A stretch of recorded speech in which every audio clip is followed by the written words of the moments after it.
The sun rises and sets, the moon makes its way through the heavens, waxing, waning. The seasons pass by year, all on a predictable pattern, which the mathematicians are happy to explain to anyone with the patience. What was it that established this beautiful world in its present harmony?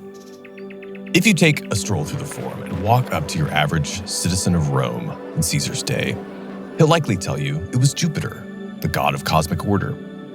And that Roman can also point up to this very god's temple sitting proudly on the Capitoline Hill, shining over the Forum, and proclaim that indeed this same god, Jupiter Optimus Maximus, established the city that now rules over this beautiful world. At least the most interesting parts of it. The Roman order and the cosmic order share the same author. But some philosophers disagreed.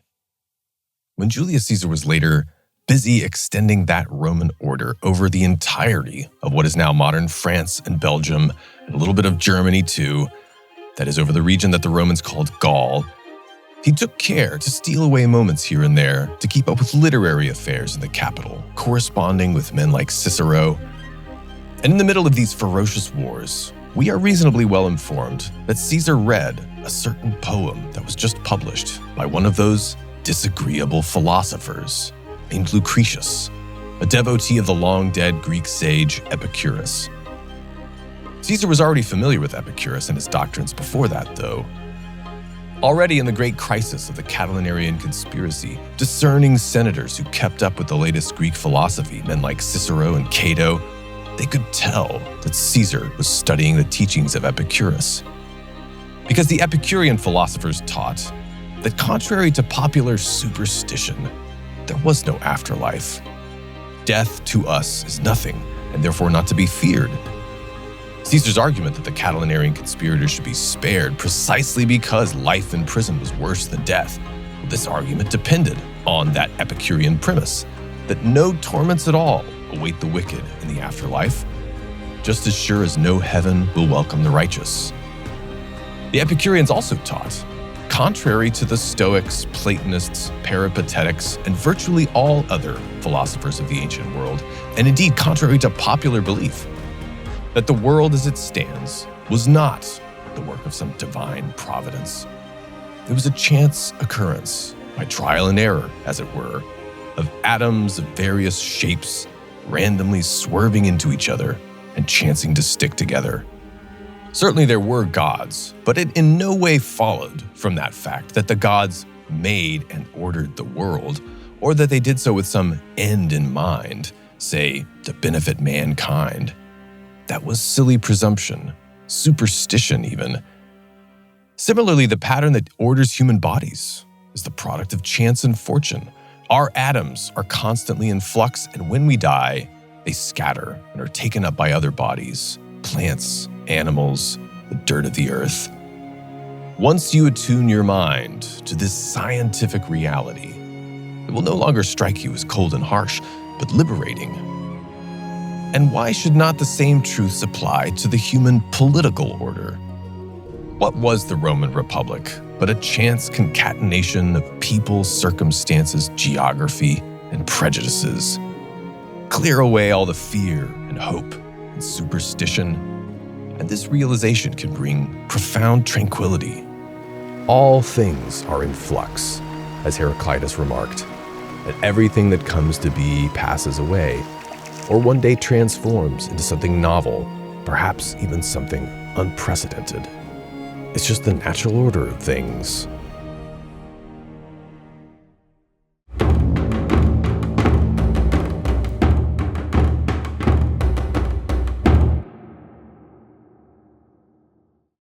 I'm Alex Petkus, and you are listening to The Cost of Glory, where it is our mission to retell the lives, paint the visions, and if we can, to see the world through the eyes of the noble Greeks and Romans. We use Plutarch as our guide. This is part 2 of 3 of the Life of Julius Caesar.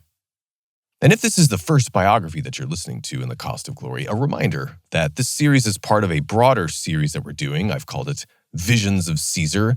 So you might want to check out the lives we've done already on some of the men mentioned herein after you finish this. Crassus, Pompey, Cato, not to mention Lucullus, Sertorius, Sulla, Marius. File that away, but let's get to it. When we last left Caesar, it was 60 BC. At age 40, he's just gotten himself elected consul for the upcoming year. If you're a man with a sense of destiny and a certain vision for what Rome can and must become, the consulship is a great thing to have. But how much power does the highest executive office in a state as old and complex as Rome really have?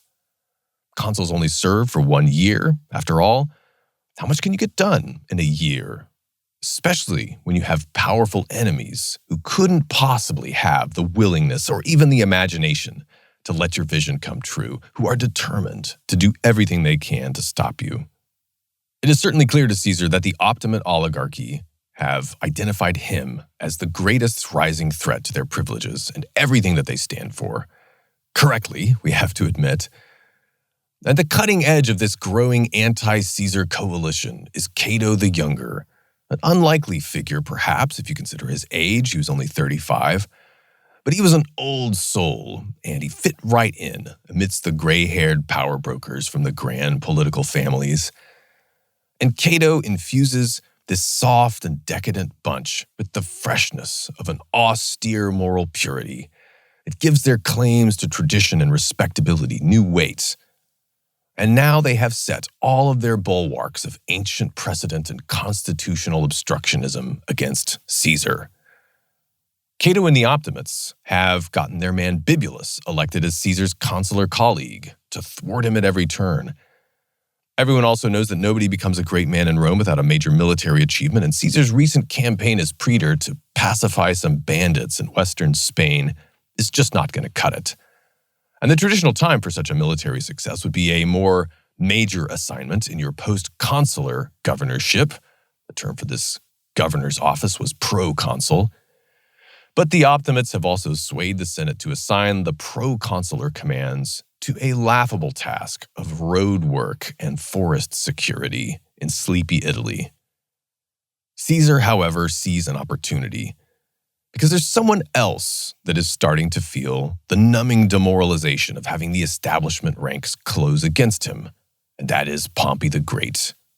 Cato might just be overplaying his hand. Now, for all that the big shots are worried about Caesar, Pompey, now that he's back from the East, is unquestionably now the greatest man in Rome.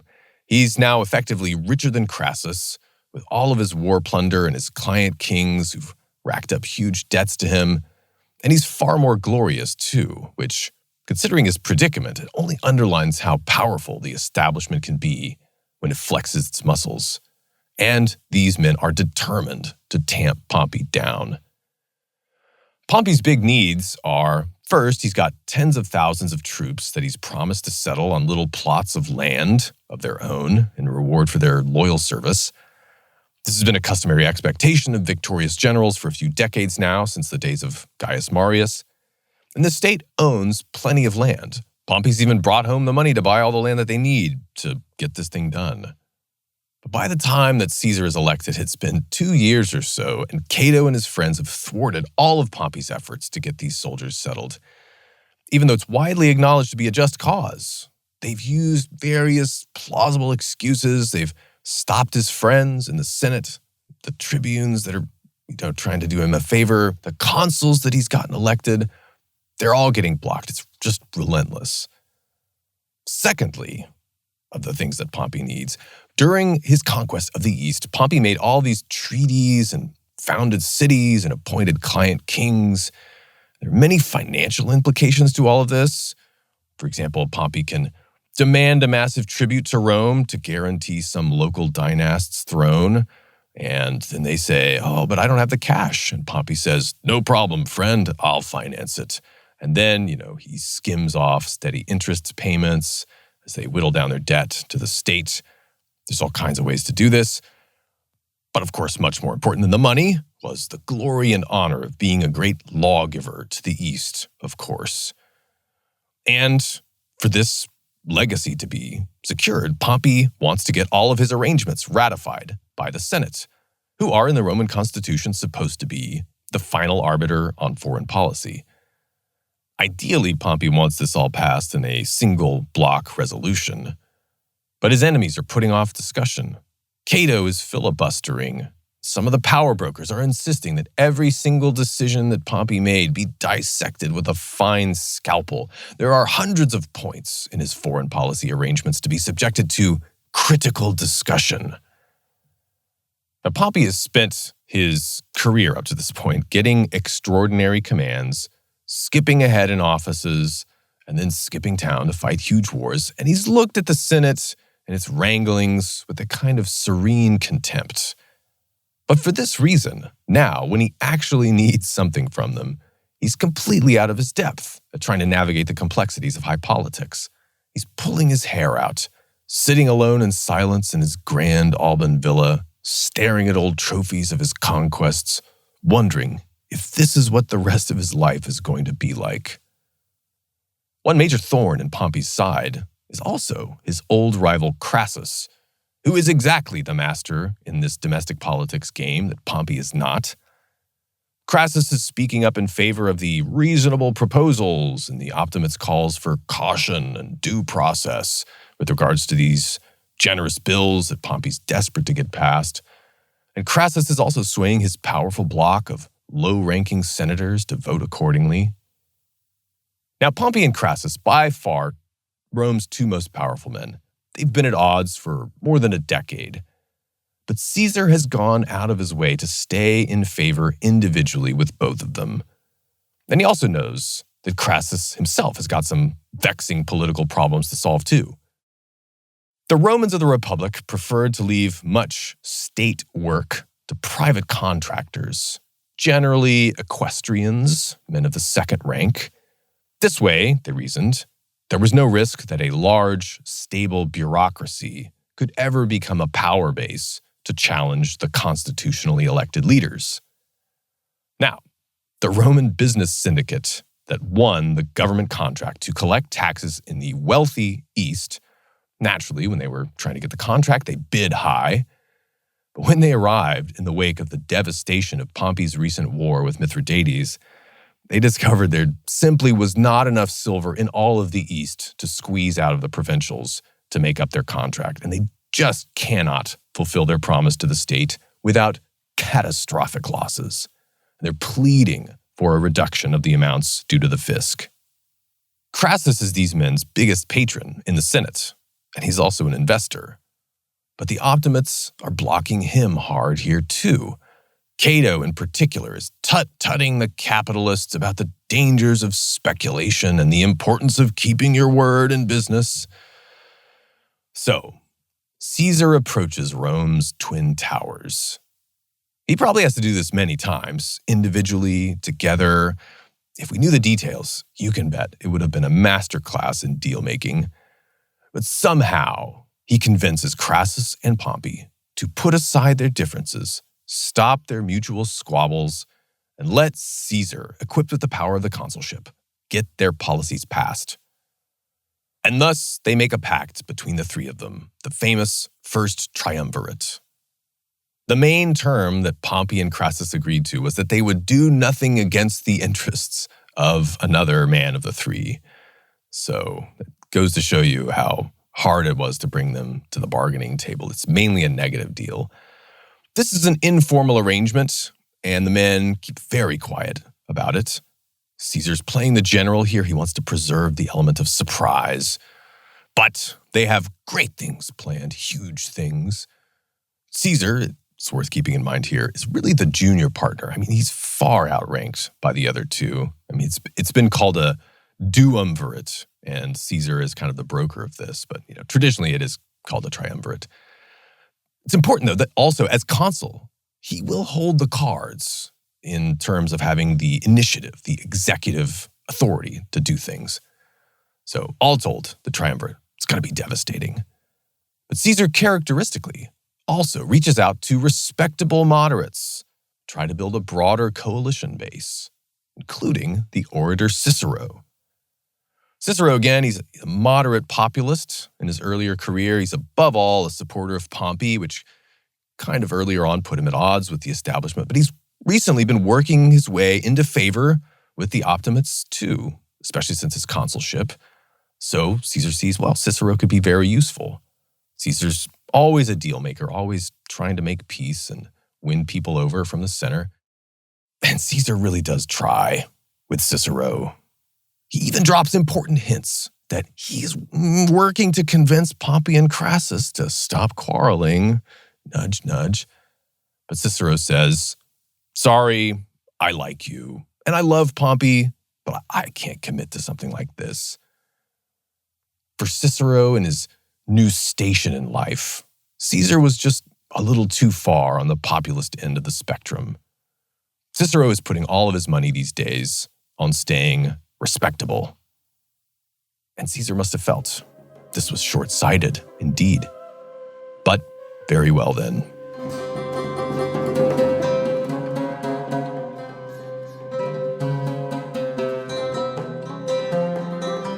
The year begins with the swearing in of the new consuls on January 1st. In the first meeting of the Senate, Caesar makes a surprising speech. He says the consuls must put aside their enmity and work for the good of the state, and that even though it is true Caesar has up to this point pursued a more popular line in politics, he intends to act only in agreement with the Senate. And the conservatives are a little bewildered, even disarmed. Caesar also proposes very early on that for the first time in Roman history, the minutes of the meetings of both the Senate and the Forum should be published and circulated in the city. He has nothing to hide and expects the Senate won't either. And the Senate, seeing a reasonable request here, agrees and they pass a resolution. And then Caesar lays a bill before the Senate, which he's clearly been working on for a long time. And despite being a sweeping and ambitious project, it was hard to argue this was a well-written, even a sober law and a good policy. And it's worth giving a few of the details here because it illustrates Caesar's legislative genius and also the general character of his legislative activity as a whole as consul. Now, this first bill was in the spirit of the failed agrarian law that he tried to have passed a few years earlier, but with all the revolutionary elements taken out, or at least the revolutionary seeming elements. The problems with Roman land tenure that plagued the state all the way back to the days of the Gracchi, some 70 years ago, were still rampant. Basically, Rome possesses these vast tracts of nominally state-owned and administered land, ager publicus, it was called, public land, and they let it out on various typically long, typically very favorable, affordable leases to tenants, for a lifetime or several lifetimes. They can be inherited in many cases. Many of these leases, though, have fallen into the hands of cash crop investors among the rich and super rich, including many prominent senators, who often sublease them out to tenant farmers and they profit off the difference. More often than that, the rich would just work these public lands they controlled with large-scale slave operations. The famous latifundias, these vast extractive plantations that funded the privileges of the ruling classes. So, maybe hard to get your head around, but it's a little bit comparable to the thing that people blame private equity firms like BlackRock for doing today, at least on a kind of moral level. Big buyers buying up the single-family homes of America to rent them out to poorer Americans, driving up real estate prices. And the Roman dream was to live out in the country with your family, plow your little plot of land like Cincinnatus. The big senator and equestrian landholders are making it tougher for the little guy. So in a brilliant, creative stroke, Caesar's proposal wraps this classic Roman agrarian problem up together with the plan to resettle Pompey's worthy veterans. The state is to requisition a great quantity of these state-owned lands all across Italy, buy up additional plots, always compensating present owners or lessees at a fair market price, and only from willing sellers, using the great funds that Pompey brought to the treasury from the east, thereby preserving the health of the treasury. The lands are then to be distributed not only to Pompey's worthy veterans, but to select worthier members of the swollen population of Rome, which was filled with idle hands, hunger, and discontent. Only men of the urban poor with at least 3 children are to be given lands. Caesar's a pronatalist, let it be noted. And thus these men would leave behind the temptations of paid political rioting in exchange for respectable work in the honest soil of Italy on their own farm. And their departure would also ease pressure on the labor market in Rome to boot. And on top of that, Caesar proposed a board of 20 of the worthiest men in the city to be appointed to carry out the distributions and strenuously insisted that he should be excluded from consideration for this board, so as to emphasize that he wasn't doing it for personal gain and patronage, but for the good of the city. And we said this is happening in the Senate. All Roman bills are passed into official law by large citizen voting assemblies, not by the Senate itself. But what Caesar wants the Senate to do here is to pass a preliminary decree in favor of the law. It's not legally binding or, strictly speaking, legally necessary, but it's customary, and it was thought to add a lot of moral and political credibility to a law, to increase its chances of passing an assembly vote. And, it kind of implies that the Senate has authority, which they like. And this law itself was brilliant. It was unobjectionable. Literally, Caesar insisted that he would revise any point in the bill that the Senate found fault with. He reads it out to them and says, well, what do you guys think? And nobody could come up with anything substantive to criticize in this bill. But then, Cato stands up and he begins speaking. And soon it becomes clear he's not planning to stop until the sun sets. He brings up various prudential objections. This is not the right time, gentlemen. Don't let yourselves be deceived. You know the true nefarious intent behind this, etc., etc., etc. After a while of this, Caesar apparently just loses his cool. Cato is out of line. He's wasting our time. He orders his lictors, at last, to escort Cato out of the Senate house and into jail. Caesar may have been expecting Cato to respond by calling on some tribune to veto this proceeding, but if he was, Cato called his bluff and just let himself be dragged from the room, fulminating along as he went. But then, Caesar was given a clear demonstration of the fact that no matter how reasonable his own modest proposals, if Cato opposed them, that alone was reason enough for many moderate senators to cease giving Caesar the benefit of the doubt. Because when Cato is hauled off, a large section of other senators get up and follow him out in obvious disgust at Caesar's high-handedness. Caesar finally dismisses the meeting, but not before telling the senators, "You had the opportunity, gentlemen. Now we will let the people decide." Meanwhile, he has a tribune release Cato from jail shortly afterwards. You can't say Caesar didn't at least try to get his business done in the easy way.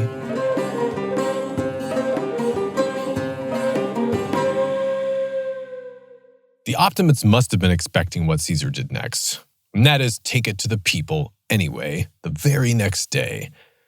For this vote that he's going to hold, he's planning not to run it through a rabble-rousing tribune intermediary and pass it on to the Council of the Plebs, which is where radical revolutionaries like the Gracchi, Saturninus, and Sulpicius have traditionally focused their legislative efforts. Rather, he's going to use the assembly that he, as consul, can personally convene, namely the more conservative tribal assembly, which is where the wealthy have a significant weighted vote advantage. Now, Caesar was doing this in part to maintain an air of respectability and deference to tradition. Reasonable guy, of course. But it also makes the Optimates think that they have a chance of stopping the legislation. Of course, they still don't know what Caesar's got up his sleeve. So Caesar ascends the platform on the Temple of Castor in the Forum, again the very next day, and he starts addressing the crowd about the bill, which he plans to call the official vote for in a few days' time. The crowd is cheering, the people like the bill, it's a great bill. But as anticipated, his consular colleague Bibulus shows up to attend the meeting. Caesar dutifully calls up his colleague to the platform to ask his opinion. Now Caesar's thinking, Bibulus really has a chance to score a win for himself in the eyes of the Roman people, even for the conservative nobility as a body, by supporting this popular reform bill. Caesar genuinely made it win-win for pretty much everybody. But Bibulus says, "No, this bill shall not pass." Caesar asks, again, does Bibulus have any objections of substance? No. Bibulus says he simply will not allow any innovations in his term of office. And he and Caesar go back and forth. Caesar even pleads with him, "See reason, Bibulus." And at last, Bibulus, exasperated, shouting over the boos of the crowd, says to the people of Rome, "You shall not have this law this year, even if every one of you wants it." Now imagine the shock from a crowd that, like their fathers and their fathers' fathers, and like every generation of Romans from time immemorial, has always been brought up to believe that the will of the people of Rome was sovereign, and that this is what made them free men. Not to get the bill, even if we want it? What's that supposed to mean? It had an ominous ring to it. Well, very well. Bibulus had his chance. Next, Caesar calls up Pompey the Great to the rostra. And Pompey thunders out over the crowd in his soldierly clip. "They have the money. Pompey's conquests have brought it to the treasury. They have the land. The cause is just, to honor Rome's hardworking citizens and to reward the soldiers of the Republic." And a disciplined boom of cheers echoes in response, as if coordinated. At that moment, it becomes apparent Pompey has called all his soldiers into the city to add their electoral weight to the bill.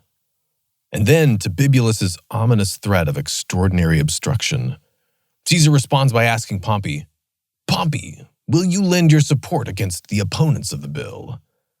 And Pompey shouts back, "If anyone dares draw his sword against it, I shall take up my shield." A roar again from the ranks. But at least the optimists can still count on Crassus, right? Pompey's nemesis. But then Caesar calls up Crassus.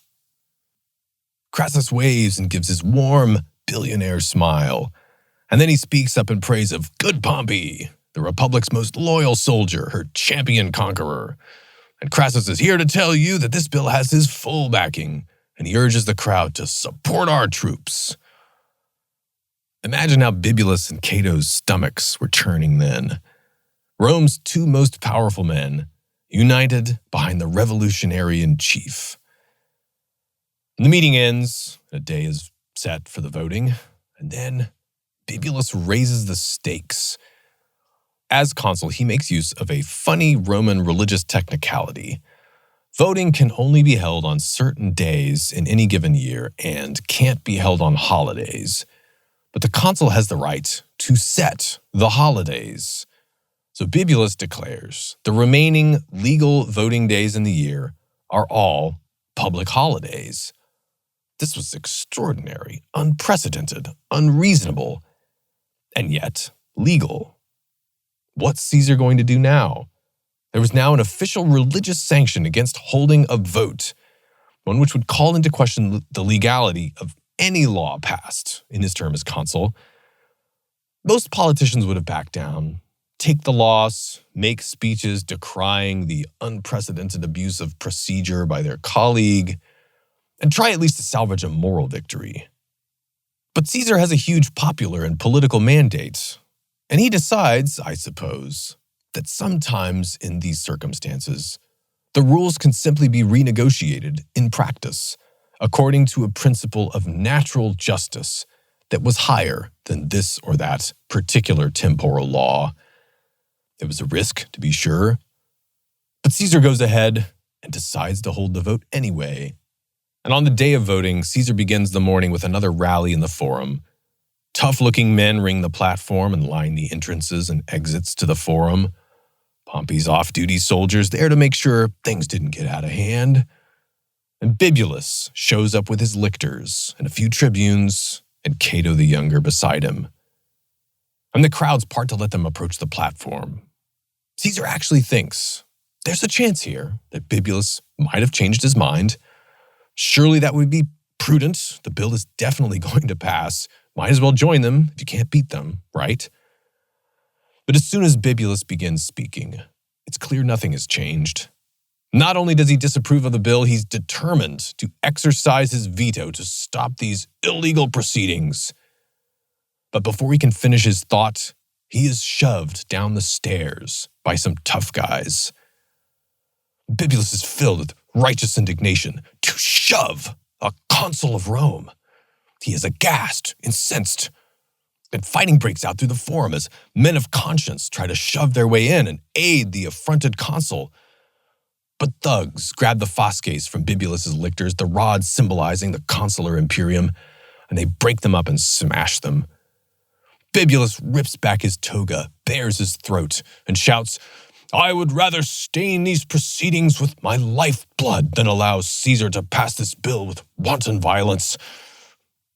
But Caesar has learned a thing or two from the confrontation he had earlier with the Optimates that he suffered when he was praetor alongside Metellus Nepos. And this time, a few little rocks and sticks are thrown, elbows meet a few cheekbones, but no blood is spilled. Nobody gets seriously wounded. Moreover, a bucket has been prepared for Bibulus. And as he stands there, neck bared, heaving in fury, the bucket is emptied over his head, showering him with excrement from the latrines. As the sophist Gorgias once said, you must fight their humor with seriousness and their seriousness with humor. And Bibulus storms off in reeking disgrace amidst the laughter. And Cato soon follows, crying out to the people that they should be ashamed of themselves. Caesar, meanwhile, proceeds with the vote. The bill sails into law with a comfortable margin. It took force, it took a lot of restraint, and a little creativity. But that was how Julius Caesar dealt with this partisan legal obstructionism. Bibulus calls a meeting of the Senate as soon as he can to try to get them to take action, to pass the ultimate decree. In other words, to empower Bibulus to crack down with dictatorial force upon Caesar. But these histrionics only play into the narrative that Caesar's been building, that he's only trying to do right by the Republic, and that his opponents are using the traditional vestiges of the Constitution to mask a bizarre and dangerous personal vendetta against him. Nobody in the Senate is interested in speaking against Caesar in this law now. Nobody wants to pass an ultimate decree. So Bibulus retires to his house in protest and begins issuing regular statements that he has been taking the auspices, that is, watching the skies, and seen bad omens. He's declaring that no public business can legally be conducted on this day. It was a way of overdetermining the religious prohibition on Caesar by casting a sort of ritual curse on his activity. That was admittedly Bibulus's legal prerogative as consul. But Caesar ignores this too, and he gets to work reorganizing the atoms of the Roman Republic.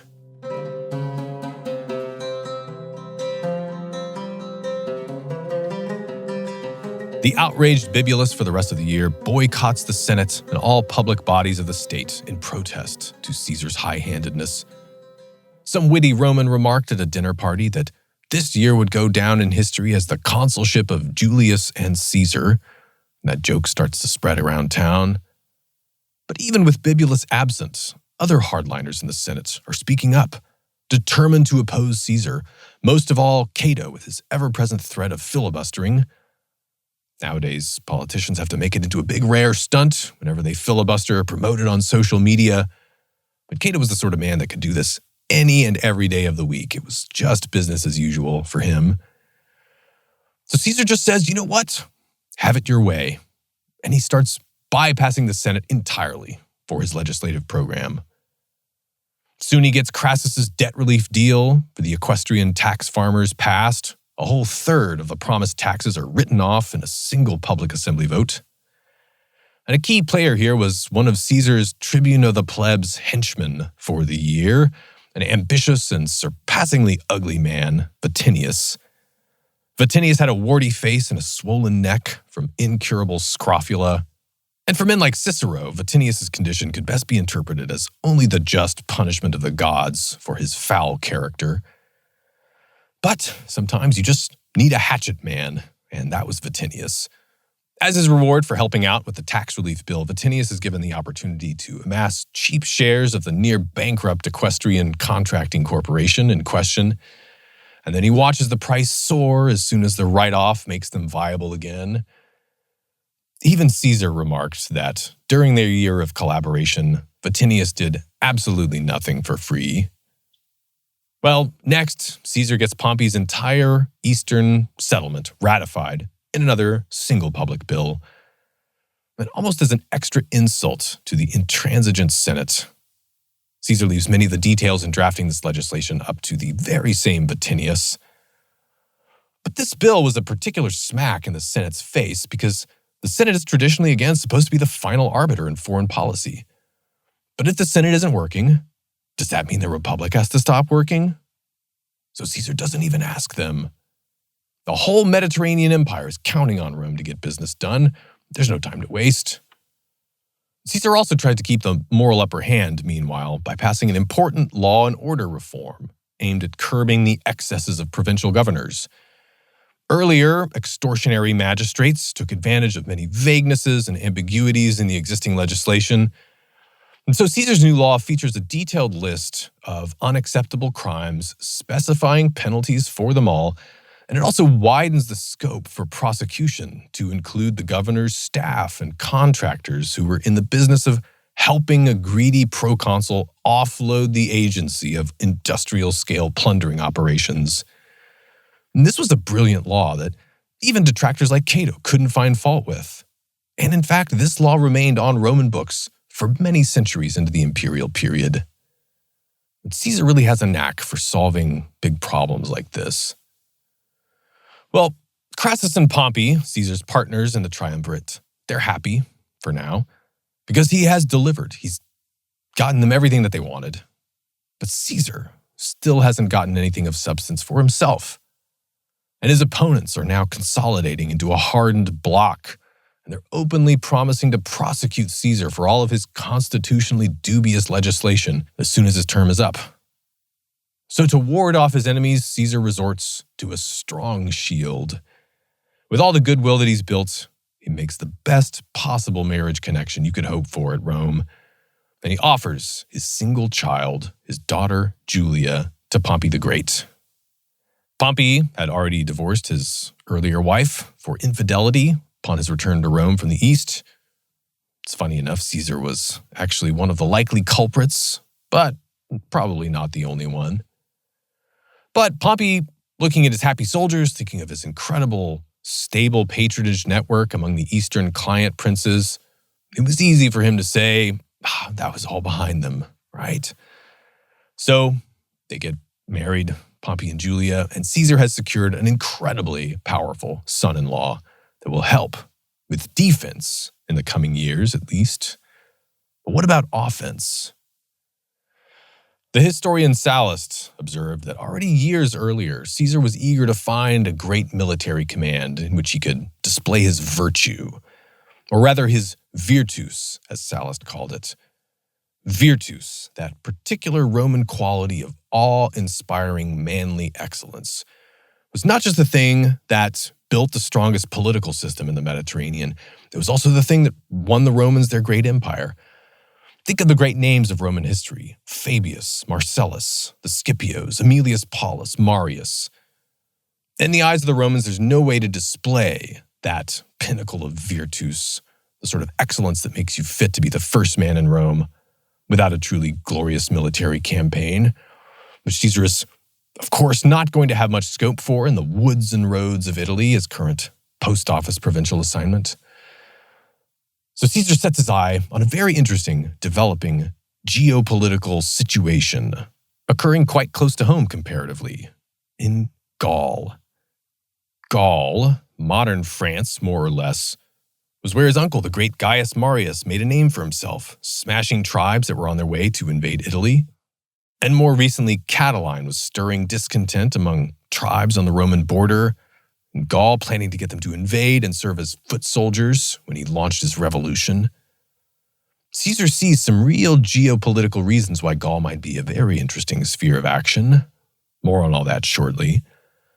And so he calls on Vatinius once again, and thus combining Caesar's newly increased popularity among the urban masses, with Pompey giving the order to his loyal soldiers to show up and vote, the tribune passes in the popular assembly possibly the most important law in Caesar's career, without reference to the Senate, mind you, whose earlier ruling on provincial commands this law was deliberately superseding.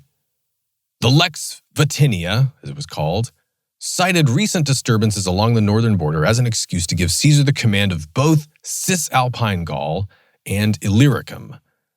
Illyricum is basically the Adriatic coastline of the Balkan Peninsula. It's a mountainous region, which is also conveniently filled with many wild tribes.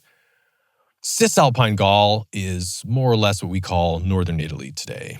It's a densely populated area south of the Alps and mostly north of the Po River. It's where places like Milan and Turin and Ravenna stand today. But this law gives Caesar 3 legions and funds necessary to support them, as well as the unusual honor of picking all of his legates, his subordinate commanders, which you often had to kind of negotiate with the Senate about. Caesar didn't have to do that. And it also specifies Caesar's command to last a stunning 5 years. And in one sweeping blow, this neutralizes all of Caesar's enemies who are threatening to ruin him with political prosecutions after his term in office is up. At the very least, they won't be able to prosecute him as long as he's a proconsul. And Cato and his friends immediately declare this law invalid because, of course, Bibulus issues one of his usual decrees from his villa that he saw bad omens on the day of voting, rendering all public business illegal and invalid. That could be dealt with later, though. And very soon after this, conveniently, some suspected too conveniently, the Optimate governor who was currently in command of Transalpine Gaul, Metellus Celer, dies of a mysterious illness. Some later alleged that it was poisoning. Whatever the causes, and it's very hard to prove anything like that in those days, this opens up the command of a sliver of Roman territory, Transalpine Gaul, that opens up to the vast, wilder region of Gaul proper, across the Alps in modern France, a very much unpacified and independent area filled with a complex network of tribal confederacies. The Romans referred to this region as Gallia Comata, long-haired Gaul, in recognition of the prevailing hairstyle of those strong and tall and independent men of the north. And accordingly, another proposal is prepared to extend Caesar's command to include not just Cisalpine Gaul and Illyricum, but Transalpine Gaul as well. But this time, however, Caesar has Pompey propose it in the Senate, and the Senate accepts. This is kind of surprising. But by this point, the senators recognized it was going to happen anyway. Maybe he'd get a tribune to pass it if they didn't.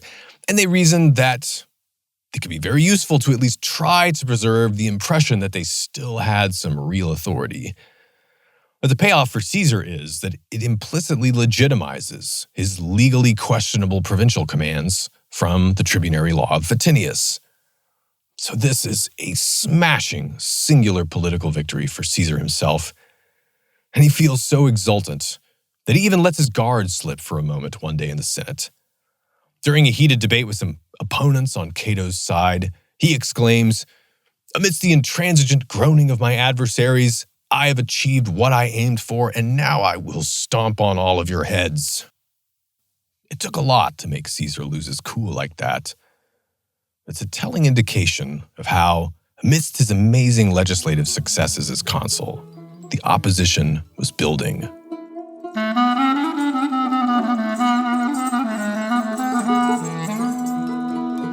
Despite his victories against the super-rich and powerful, the hoarders of lands and honors, there was something unsettling to the common man of Rome about Caesar's legislative onslaught in 59.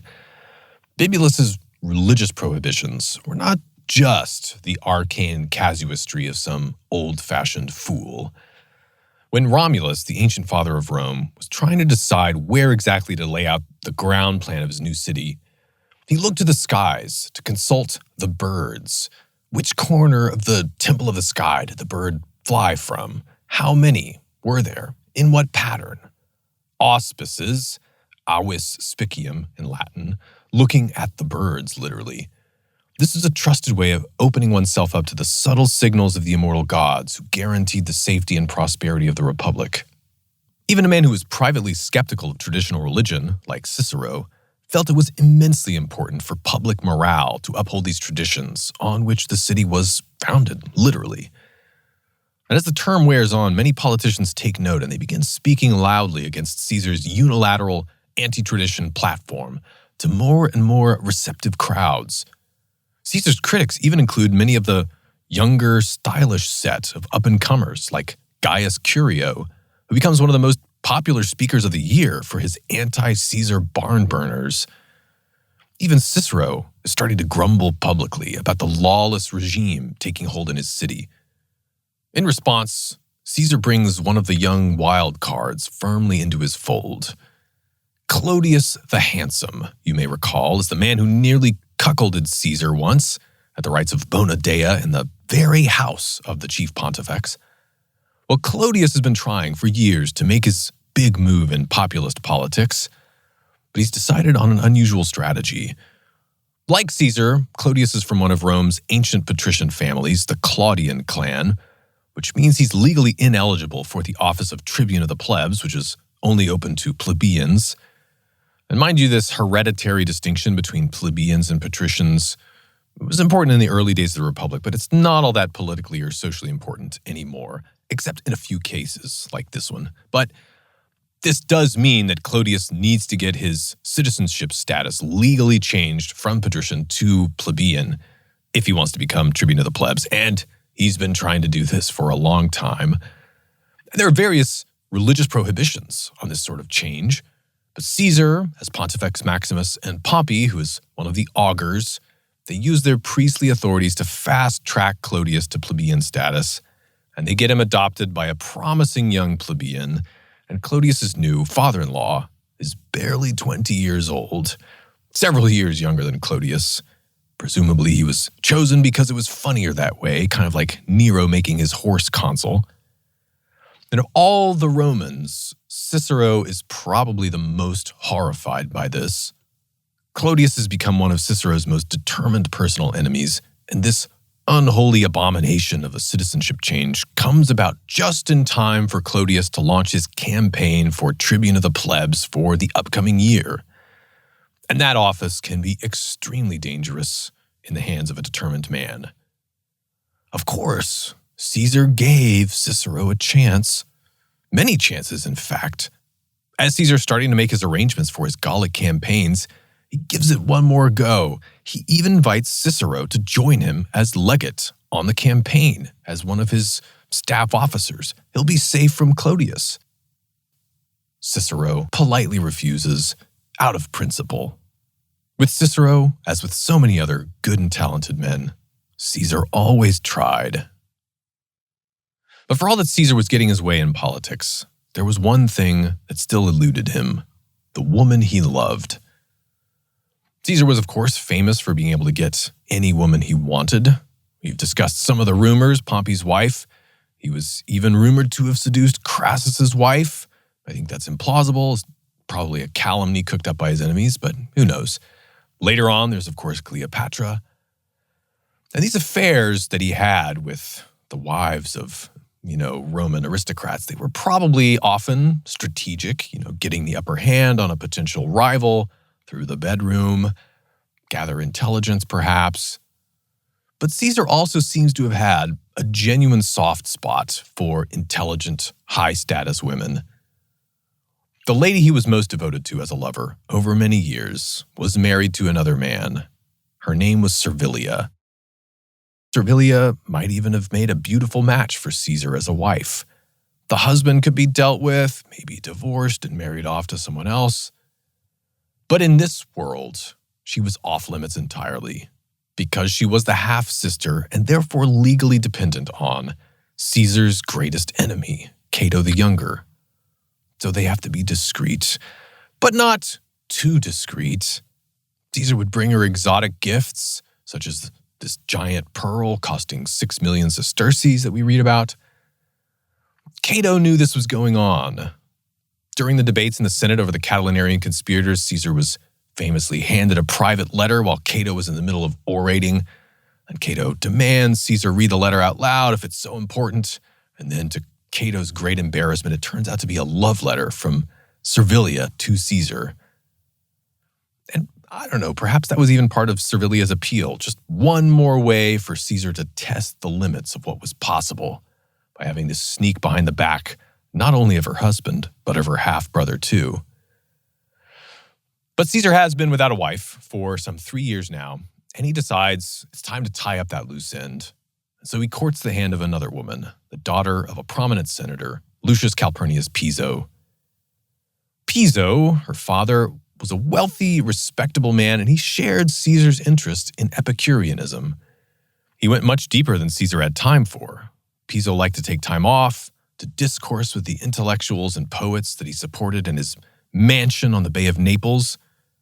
And this Piso is the man who was the owner of the famous Villa of the Papyri at Herculaneum, which is buried by Mount Vesuvius, along with its stunning art collection and, of course, its library of hundreds of ancient books, now being deciphered by the Vesuvius Project.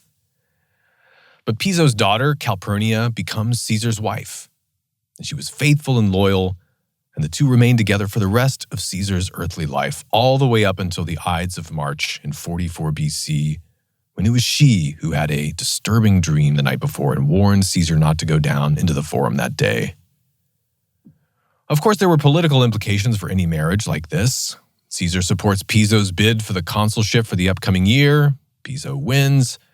And then Caesar sways the Senate to grant the consuls excellent provincial posts for their proconsular governorships. The other consul elected is another ally, one of Pompey's right-hand men, Aulus Gabinius, who's famous for passing Pompey's pirate command law, the Lex Gabinia, back in the day. And it was all this that caused Cato to comment that this year Caesar and Pompey trafficked in brides and provinces like pimps of empire. But Caesar was much too preoccupied to worry about optics right now. He's straining to make sure everything at Rome will be stable in his absence.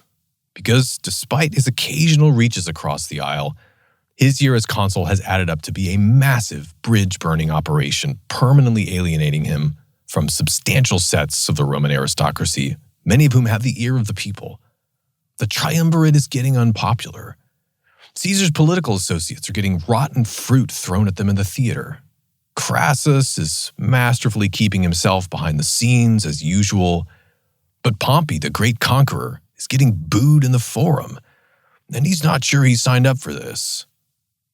Crassus could be trusted, but Caesar knows that during his long upcoming absence in Gaul, his political safety will depend on Pompey staying loyal and backing him up on the home front. Can Julia be relied on to keep her mighty husband warmly disposed toward her father? Can Caesar's friends keep close enough tabs on the situation to keep him informed? Caesar has incurred massive political and financial debt over the past year.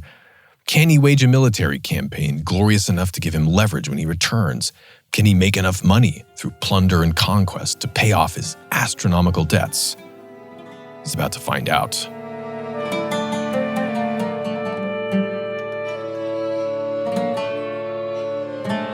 In his consulship, Caesar got a stunning amount of legislation done. And it wasn't all, or even mostly, favors for his friends or self-interested party politics. Much of it came from genuine convictions about how to make Rome work better, make it more stable and more glorious. The Roman historian Matthias Gelzer makes an interesting observation on the historical significance of Caesar's consulship. For many decades now, since the days of the Gracchi, almost every initiative to effect serious reform at Rome has come through the tribunes of the plebs. The consulship by Caesar's day has been reduced to a sort of rubber stamp function serving the will of the Senate. And the establishment believed that they more or less owned the consuls. And this was the one thing Caesar had set out, above all, to prove wrong. It took incredible tenacity and creativity, but he pulled it off spectacularly. And it was this fact of showing bold independence in the executive office that had Caesar's opposition crying tyrant. Their objections were not so much to his policies, but to his procedures and how these undermine the authority of the Senate and tradition. Now, Caesar's Annus Mirabilis ends on a high note. On the last day of December, the final day of the consul's tenure in office, Bibulus approaches the podium in the forum to give his farewell address, which is sure to devolve into a long-winded tirade against his colleague.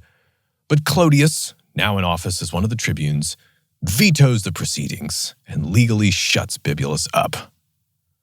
Now then, Caesar's still in town in the following days. He's got many arrangements to make before he departs for 5 years. But then 2 of the new praetors for the year try to mount a blitz campaign against him.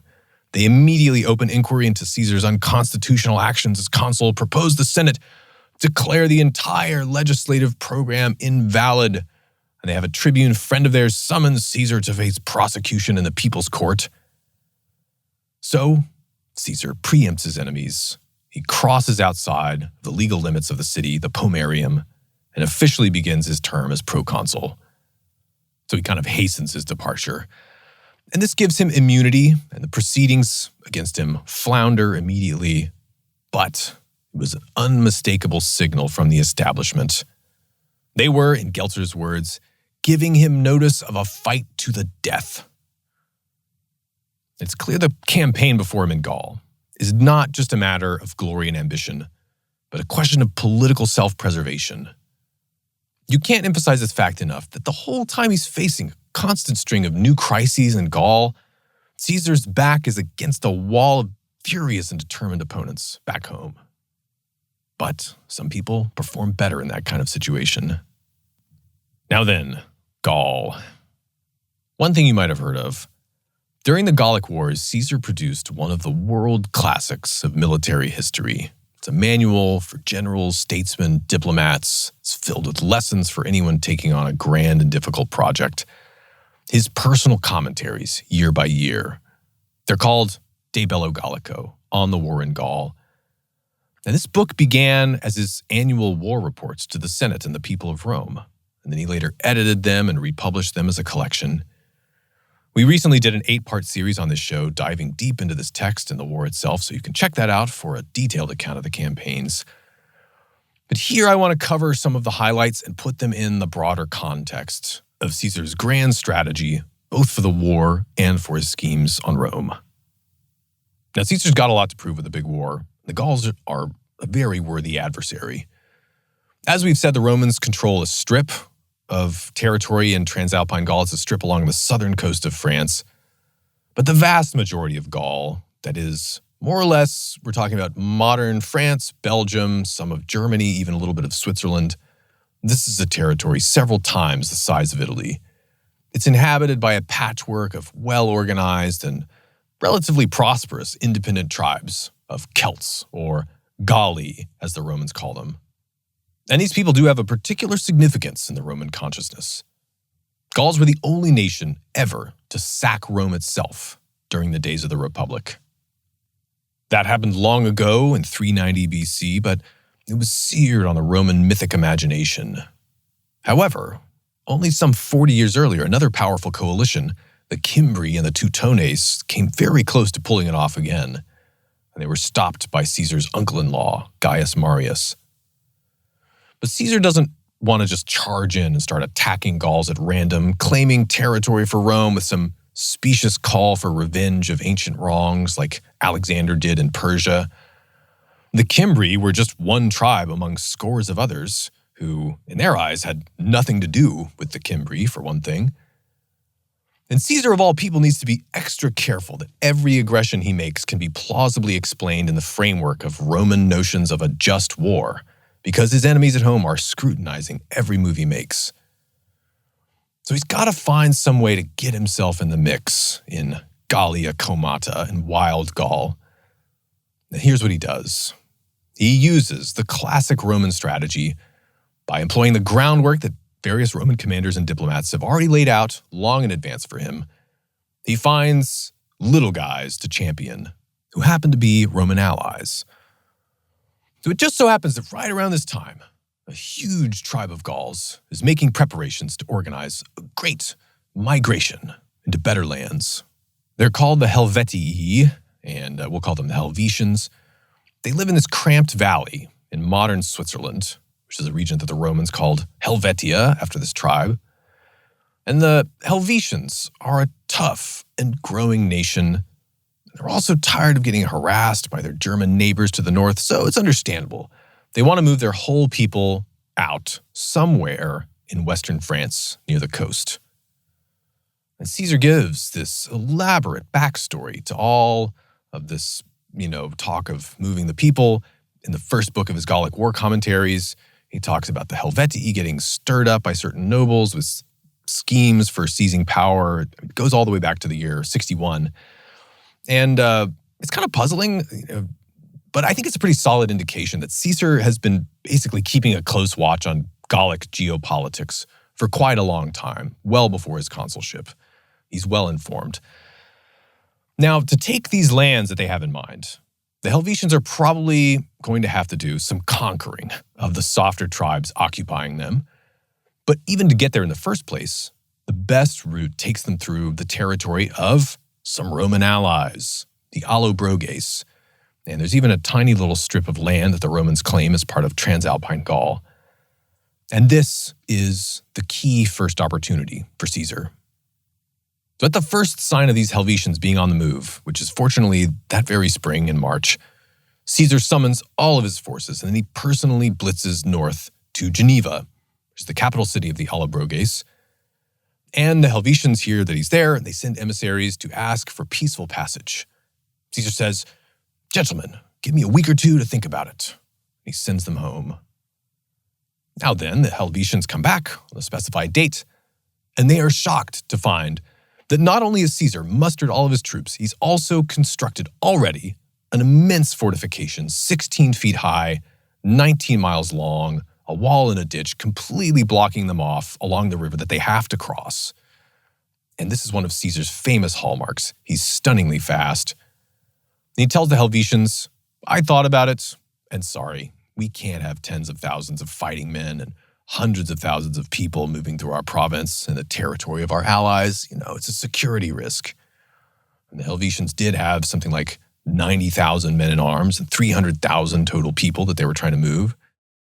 And, the Helvetians try a couple of crossings with rafts and they get spears and sling stones thrown at them. And it's just very clear this is not going to work. So they give up and they decide to make a more difficult route north through the Jura Mountains. And if you're Caesar, you might be disappointed because you were wanting to trigger a war. But don't worry. The Helvetians' new route takes them through the territory of the Aedui, who are Roman allies. And Caesar knows, inevitably, giant hordes of barbarians moving through a territory tend to break things. It's very hard to be organized enough to bring food to feed that many people on a march. And add to that a bit of free people pride, it's almost inevitable they're going to raid and plunder a little bit on the way. And this is exactly what happens. And it happens in the territory of the Aedui. Again, Roman allies. So Caesar swings around and, long story short, in a quick campaign on behalf of the injured Aedui, culminating in a huge battle at Bibracte in central France that lasts from midday all the way until midnight, in which the Romans are outnumbered at least 4-1. Caesar demolishes the army of the Helvetians, and he takes tens of thousands of Gauls captive. To the survivors, Caesar grants safe passage back home to their Alpine valley, but of the original 300,000, only about 1/3 return. The rest are either dead or enslaved.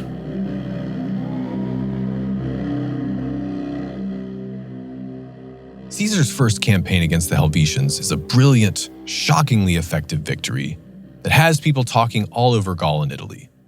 And Caesar pulls it off with minimal losses, too.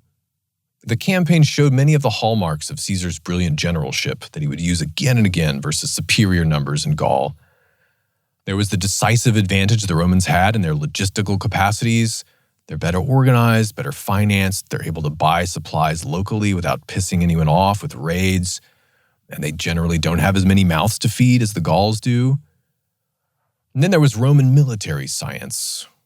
At the final battle of Bibracte, Caesar lured the Helvetians into attacking him on unfavorable ground, on a hill that the Romans had fortified.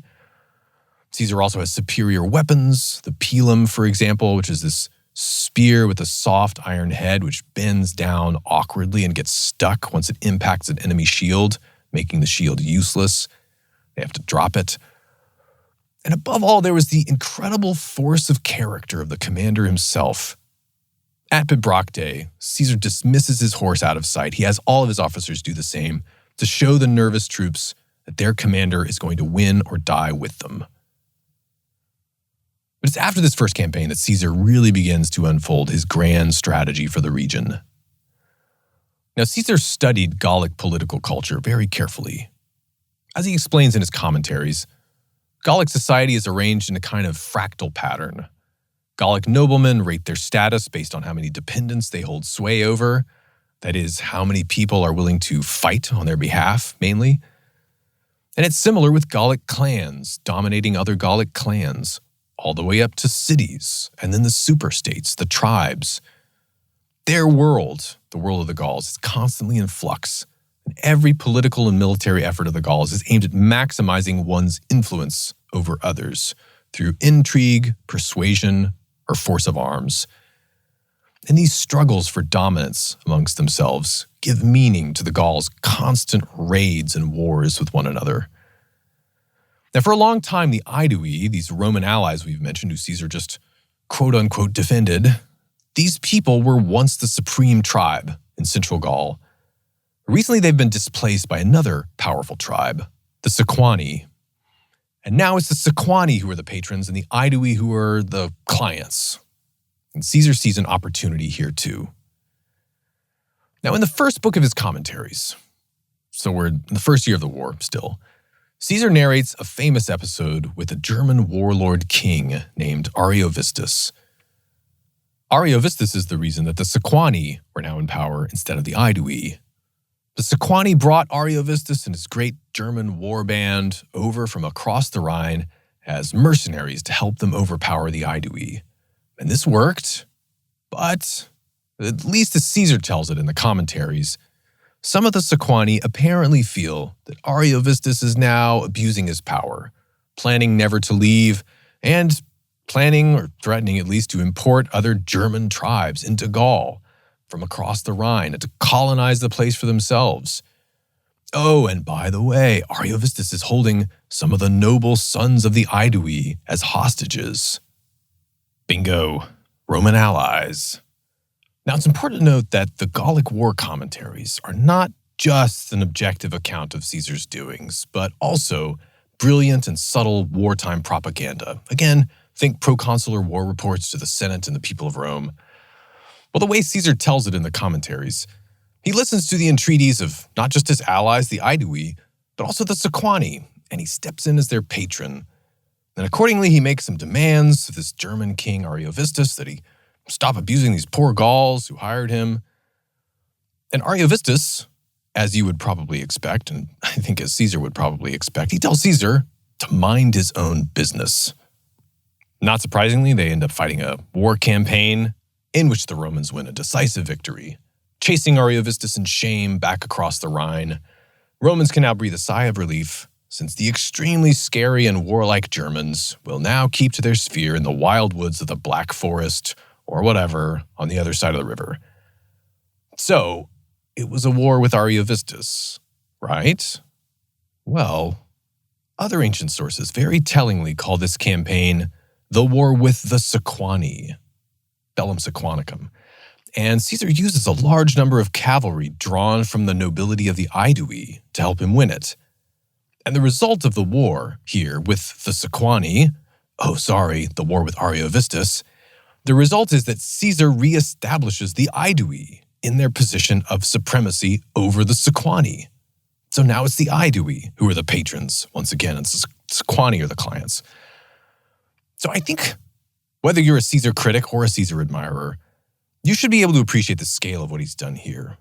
Caesar has used the most tenuous of pretexts, but a plausible one, namely that he was speaking in the interests of the Aedui, Roman allies, and a handful of their hostages, and also the very vague threat of further German aggression in Gaul, And, maybe he's also doing this on behalf of some of the Sequani, but he uses all these excuses to completely reorder the map of Central Gaul.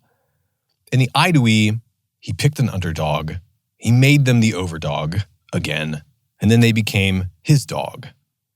It's hard to overstate how impactful this initial year of the campaign was, because not only were the Sequani now also Roman clients and allies too, but the Aedui, even though they're supreme in Central Gaul now, they are effectively also looking to the Romans as the superior tribe, as it were, in the area. Caesar has subtly placed himself at the top of the pyramid by arbitrating in their disputes, at least in this central region of Gaul. And as if to underline his paternal concern for keeping peace in the area, Caesar stations his legions in forts in Gaul proper for the winter, which is far outside Roman territory and his legal province, mind you, right in the thick of it all, to make sure everyone stays on their best behavior. He now has an incredibly strong political and diplomatic beachhead, as it were, that opens up the possibility to exert Roman dominance over the whole area. But to do this, he's going to have to back up his claims. And ruling chieftains all across Gaul, some even as they smile at him and bow down before him in his own camp, are now quietly looking at him as the man to beat. Caesar knows this too.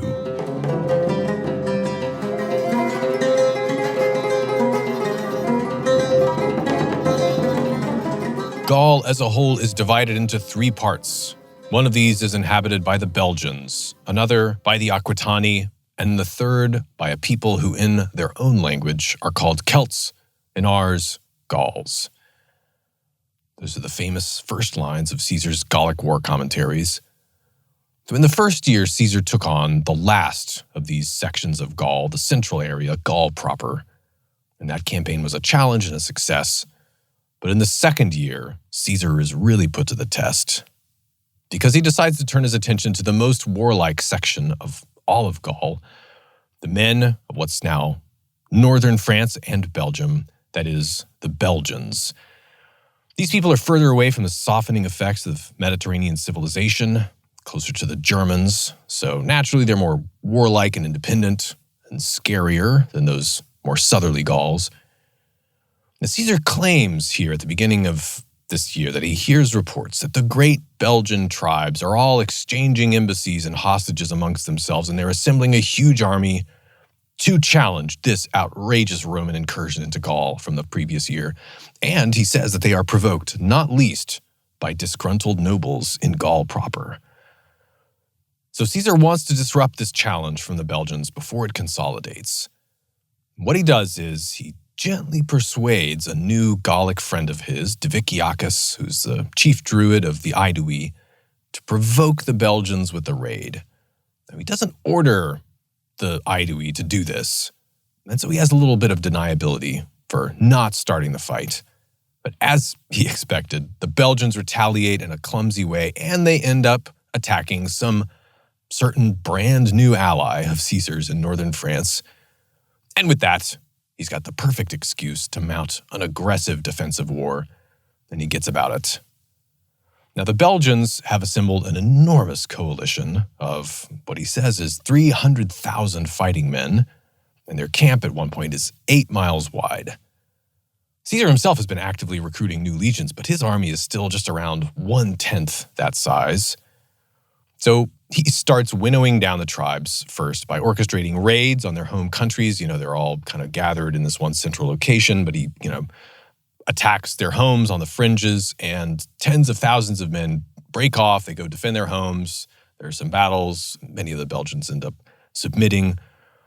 But a large section of the coalition is still in the field. The greatest and most powerful tribe of these people is called the Nervii, and they are calling the rest of the Belgians deserters and cowards, and they swear they will never submit to peace on any terms with the Romans. So Caesar is marching into their territory one day with his legions to establish a presence in the territory of the Nervii, and it seems like the area is eerily deserted. But the Nervii are watching the Romans from behind dense hedgerows. Toward the end of the day, just when Caesar reaches a favorable site, and the men at the front of the column start unpacking their gear and digging trenches to prepare the fort. That is exactly when the Nervii strike, with incredible fury. 60,000 strong, ready and rested men, fully double the strength of Caesar's forces. And the Romans are completely surprised, and many of them are still strung out along the route, not yet arrived. What followed was one of the most difficult battles Caesar ever fought. His narration in the commentaries gets you right into the action from the perspective of the common soldier. Quote, "The time was so short, the temper of the enemy so ready for conflict, that the men had no space not only to attach their crests and insignia in their places, but even to put on helmets and draw covers from shields, in whichever direction each man chanced to come in from the entrenching, whatever standard each first caught sight of, by that he stood, to lose no fighting time in seeking out his proper company." End quote. And it's only the personal example of Caesar rushing in to join, now this legion, now that, to shore them up, shout words of encouragement to them, to remember their pristine virtue. This is the only thing that keeps the army intact, and gradually forms it into a shaky perimeter, fighting the enemy on all sides. At one point, the Nervii even managed to overrun the camp. A large section of Caesar's cavalry just flees because they think the battle is over and they think everybody's going to get slaughtered. But here's Caesar again. Quote, "The rest of the men were going exhausted, and some of the rearmost ranks, abandoning the fight, were retiring to avoid the missiles. The enemy were continually forcing upwards from the lower ground in the front, and were also pressing hard on either flank. The condition of affairs, as Caesar saw, was on a knife's edge, and there was no support that could be sent up. Taking therefore a shield from a soldier of the rearmost ranks, as he himself had arrived without a shield, Caesar went forward up to the front line, and calling on the centurions by name, and cheering on the rank and file, he bade them advance and spread out the ranks of their units, that they might use their swords more easily." End quote. The Battle of the Sombra, as it came to be called, this could have been another Battle of Cannae, or a Rausio, or Teutoburg Forest, a legendary Roman catastrophe. Caesar holds it all together just long enough for some reinforcements to arrive from the back of the line, for some Roman cavalry he sent ahead to chase the enemy to come back. And gradually, the tide starts to turn. The Romans begin to force the Nervii back. However, Caesar characteristically gives major credit to his enemies. He rarely underestimated an enemy. Here's Caesar again from his commentaries. Quote, "The enemy, even when their hope of safety was at an end, displayed prodigious courage. When their front ranks had fallen, the next stood on the prostrate bodies and fought from atop of them. When these were cast down and the corpses were piled up in heaps, the survivors, standing as it were on top of a mound, hurled darts down on our troops, or caught and returned our pikes. Not without reason, therefore, was it to be concluded that these were men of a great courage, who had dared to cross a very broad river, to climb very high banks, and to press up over most unfavorable ground. These were tasks of utmost difficulty, but greatness of courage had made them seem easy." End quote. The Romans finally win the day, and as proof of the bravery of the Nervii, it is said that out of 60,000, only 500 came out alive. The rest fought to the death.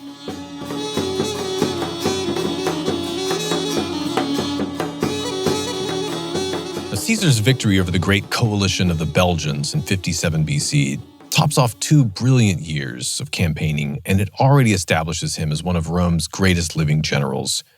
He's the talk of every party. Every kid waving a wooden sword in the street is playing Caesar versus the Gauls. The Senate has little choice but to indulge Caesar's friends in the city. And they vote to hold a supplicatio, a holiday in thanksgiving to the gods, for an unprecedented 15 days. Pompey only got 10 days for his victory over Mithridates. It's amazing. And the timing for Caesar couldn't have been more critical. Because as the new year turns from 57 to 56, Caesar gets word that one of his most determined enemies is now planning to run for the consulship for the year 55. The man's name is Domitius Ahenobarbus, who we can nickname Bronzebeard, because that's what his cognomen, Ahenobarbus, means in Latin. And Domitius is a close friend of Cato the Younger, but he's from a much richer and more powerful family, a man born to expect the consulship as his birthright. And Ahenobarbus is demanding that Caesar be not only recalled from Gaul and replaced, but also prosecuted for his crimes. More on how that went in a moment. But it's worth pausing here first to point out that all this time, Caesar has been very busy not only fighting the war in Gaul, but another major war, every bit as difficult and complicated as the one in Gaul, to try to keep the situation stable for himself in Rome. He's been doing this all through letters and emissaries. The man's capacity for juggling all of these activities in his mind it's impressive. His first achievement in Rome had to do with the orator Cicero. Cicero, as we've mentioned, turned down Caesar's offers of political friendship. He began criticizing the Triumvirate in public, even during Caesar's year as consul. Well, right as Caesar was leaving Rome, the tribune Clodius the Handsome passed a law that any magistrate who had executed a Roman citizen without a trial should be exiled from the city. And this entire law was concocted only to paint a giant bullseye on one single man, Cicero, singling out his actions during the Catilinarian conspiracy. The law passes, Cicero flees to Greece.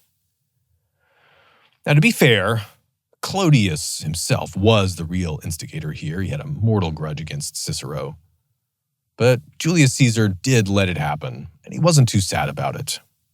Now, it wasn't personal for Caesar. It was unfortunate. But Cicero had decided to become a sort of spokesman for and even a symbol of the conservatives in the establishment, whereas Caesar had set out to demonstrate before the eyes of the world that this establishment was no longer in charge. And Cicero's exile was one more shining proof of that.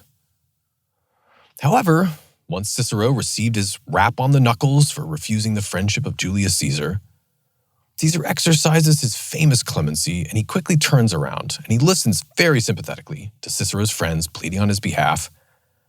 And within 18 months, with Caesar's recommendation, and also with the help of Pompey too, new laws are passed, allowing the disgraced orator ex-consul to return and, reinstating him to his former dignity. And this whole sequence was surprisingly effective at getting Cicero to change his tune towards Caesar. Of all the men that Caesar contended with, Cicero was the only one that he considered anything close to his equal in intellect. Both men enjoyed a rare fondness and talent for literature, oratory, poetry, philosophy. They had this deeper sense of the history of the Republic, even though they drew very different conclusions from those common studies. But you get the sense from his interactions with Cicero that Caesar was always puzzled by Cicero's cozy relationship with those envious, entitled aristocrats who styled themselves as the best men in Rome, the optimates. I think Caesar believed that Cicero was too good for them. But Caesar was also an aristocrat like them, and he knew, even though Cicero for too long refused to believe it, that the optimates, the blue blood nobles, would never really accept this outsider from Arpinum, this striving lawyer, as one of their own. Cicero's exile had been a case in point. Cicero himself saw how leading optimates had turned their back on him and refused to stick out their neck to help him. Well, Cicero would never change his opinions on the Republic, on the importance of tradition and the established order. But he was forced to admit Caesar was a reasonable man. And Caesar even treated his adversaries better than the leading establishment figures treated their friends. And Cicero was only one among countless talented outsiders, sidelined from the hallowed club of the optimates, that Caesar readily welcomed into his fold. This was something that he picked up from Crassus, I think, and what we called in Crassus's biography the Marcus Licinius Crassus political machine. It's kind of a very similar strategy. But some men you can't win over. Clodius the Handsome also secured a sort of dignified exile for Caesar's nemesis, Cato the Younger, as well. He trapped him in this embarrassing years-long mission to Cyprus.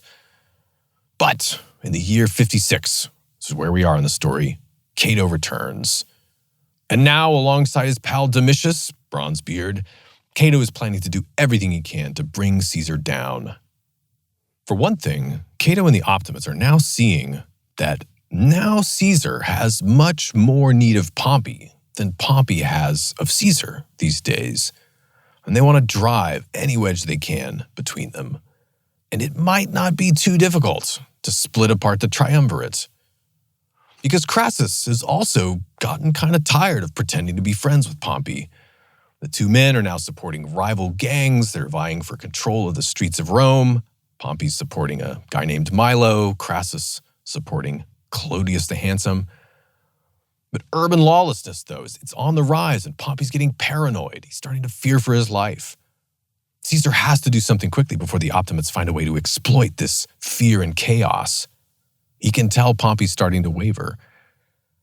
And so in the spring of 56, Caesar calls a later famous private meeting at Luca in northern Italy, which is near the southern border of his province. It's where he was camped for the off-season. And he invites many people. The most important ones are Pompey and Crassus. However, the number of those who answered the call, the other guys, indicates how powerful Caesar is becoming in Rome, even in his absence. Caesar's been amassing a grand fortune from his campaigns in Gaul. Besides the many slaves that he's captured and sold, he's also quietly plundering scores of Gallic shrines and temples, heaped up with immense wealth by centuries of pious dedications, and he's spending it all on his friends, looking after their interests. Plutarch explains the situation at Luca pretty well. Quote, "For not only did the candidates for office at Rome enjoy Caesar's assistance and win their elections by corrupting the people with money from him and do everything which was likely to enhance his power, but also most of the men of highest rank and greatest influence came to see him at Luca, including Pompey, Crassus, Appius, the governor of Sardinia, Nepos, the proconsul of Spain, so that there were 120 lictors in the place and more than 200 senators." End quote. So this whole thing is kind of like a convention. But most of them were really there to try to position themselves best in light of the New Deal that was being made in the secret council of the three great men. And through his withering charm somehow and his virtuosic skill in deal-making, Caesar manages to reconcile Pompey and Crassus, gets them to agree to stop their gang proxy war, among other things. Most importantly, they decide that for the upcoming year, 55, that the two of them, Pompey and Crassus, would once again share in the consulship as they did long ago. And after their consular year, both twin towers, Pompey and Crassus, they get to go off to extremely prestigious and profitable 5-year provincial governorships. Pompey's going to be in Spain and Africa. Crassus is going to be going to the east. And Caesar, for his part, is going to have his Gallic command renewed for another 5 years. And all his actions hitherto in Gaul are going to be legally ratified. And the three men also put together a list of all the candidates who are going to win the lesser offices. All of them happen to be good friends of theirs. It's notable that these decisions depended, consulship, all the other offices, the laws, etc., they all depend on successful elections and assembly votes. But between the three of them, they figured they could just sort that all out. The letter of the political constitution of the Republic would for the most part be respected, but its spirit would be subordinated to a more sweeping vision of what Rome, guided by its greatest men, could accomplish. Now, Pompey and Crassus are both very smart, very capable, very powerful men.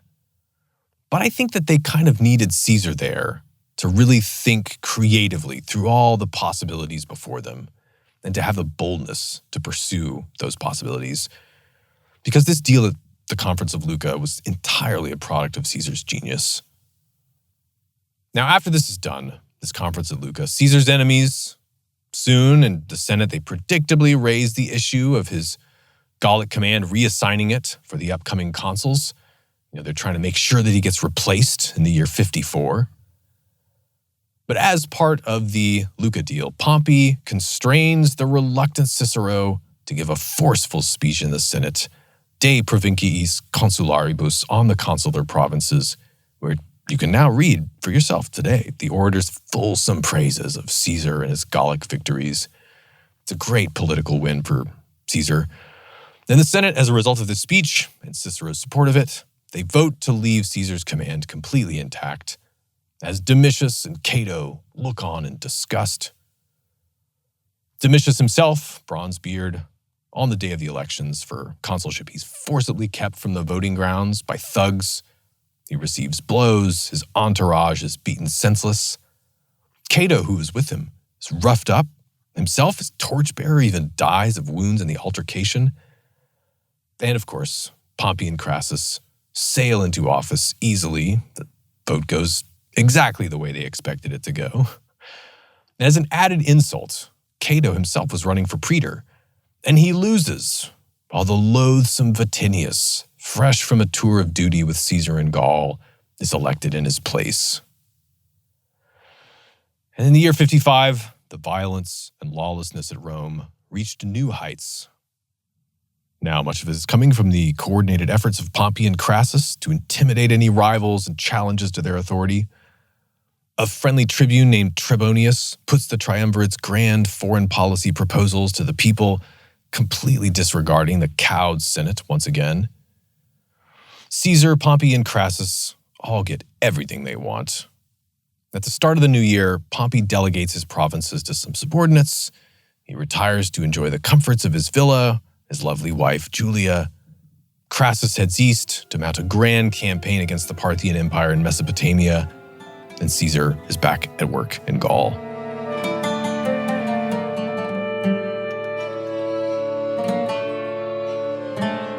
Every year of the Gallic War, Caesar tries to outdo himself with new campaigns, new glorious war reports to shock and amaze the waiting crowds in the taverns and meeting halls of Rome. In 56, after wrapping up business at Luca, he conquers the maritime nation of the Veneti on the Atlantic coast. The following year, he outdoes himself by crossing two borders hitherto never passed by Roman arms. First, he crosses the Rhine River for a punitive shock-and-awe campaign against some Germans, displaying above all the brilliant efficiency of Roman engineering with a huge wooden bridge. Then he turns around and mounts a small expedition across the English Channel and confronts the blue-painted Britons, almost getting himself and his army annihilated by the locals after storms destroy their ships. Caesar rebuilds them. He crosses back for the winter. In 54, he returns to Britain again to finish the job. He comes back with reports of untold mineral wealth, fertile, temperate landscapes, densely populated by wife-swapping, chariot-riding warlords. Many ancient authorities note the strange power that Caesar had to bring out hidden strengths in otherwise normal men.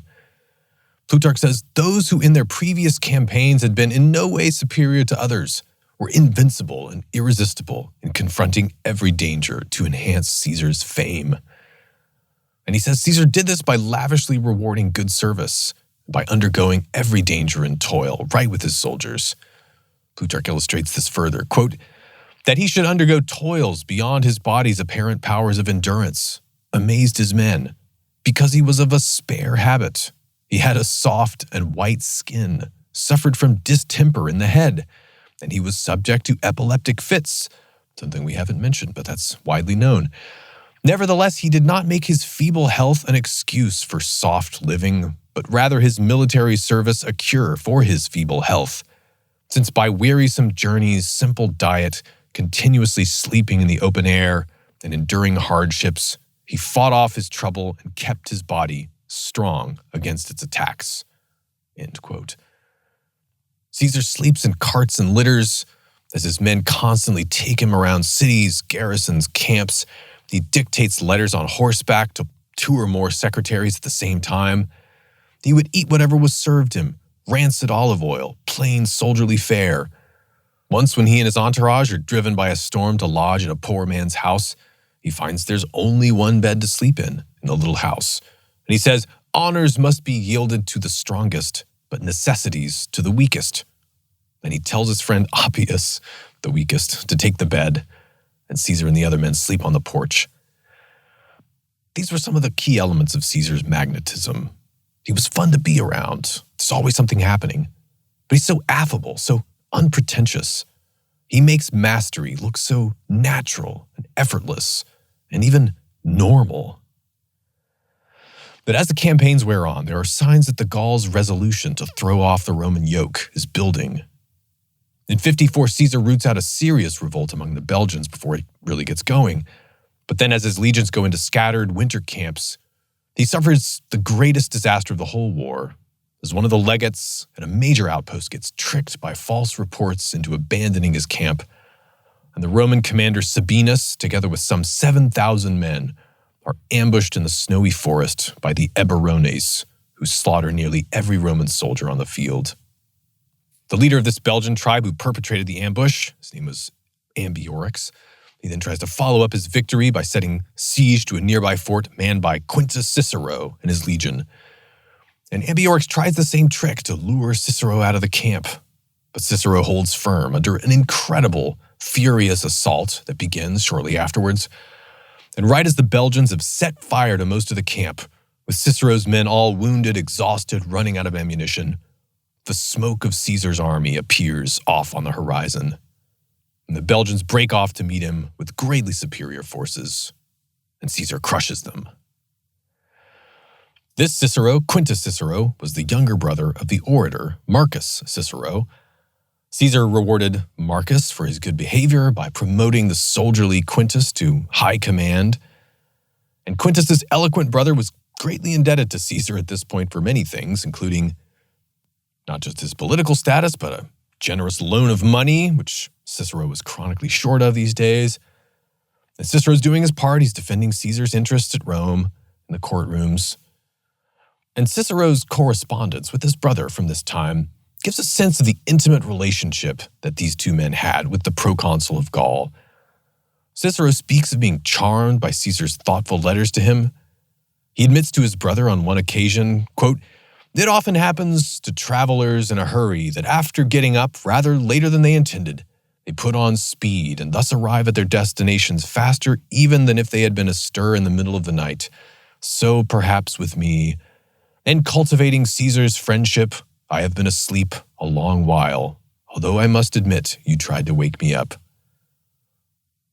So, even as Caesar is waging these furious wars, managing logistics, looking after legal cases, and keeping the pressure up on politics at Rome, he manages to hold lively literary and philosophical discussions by correspondence with many of the leading men in Rome. He's commenting on poems that Cicero would send to him, for example.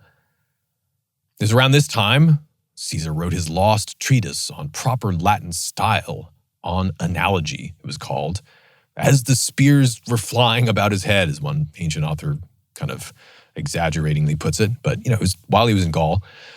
And this was penned, actually, De Analogia, in response to Cicero's masterwork on eloquence, De Oratore, which was published shortly before and which Caesar read, while he's on campaign in Gaul, which is amazing. But Cicero and Caesar are kind of the leading literary authorities in Rome at this time.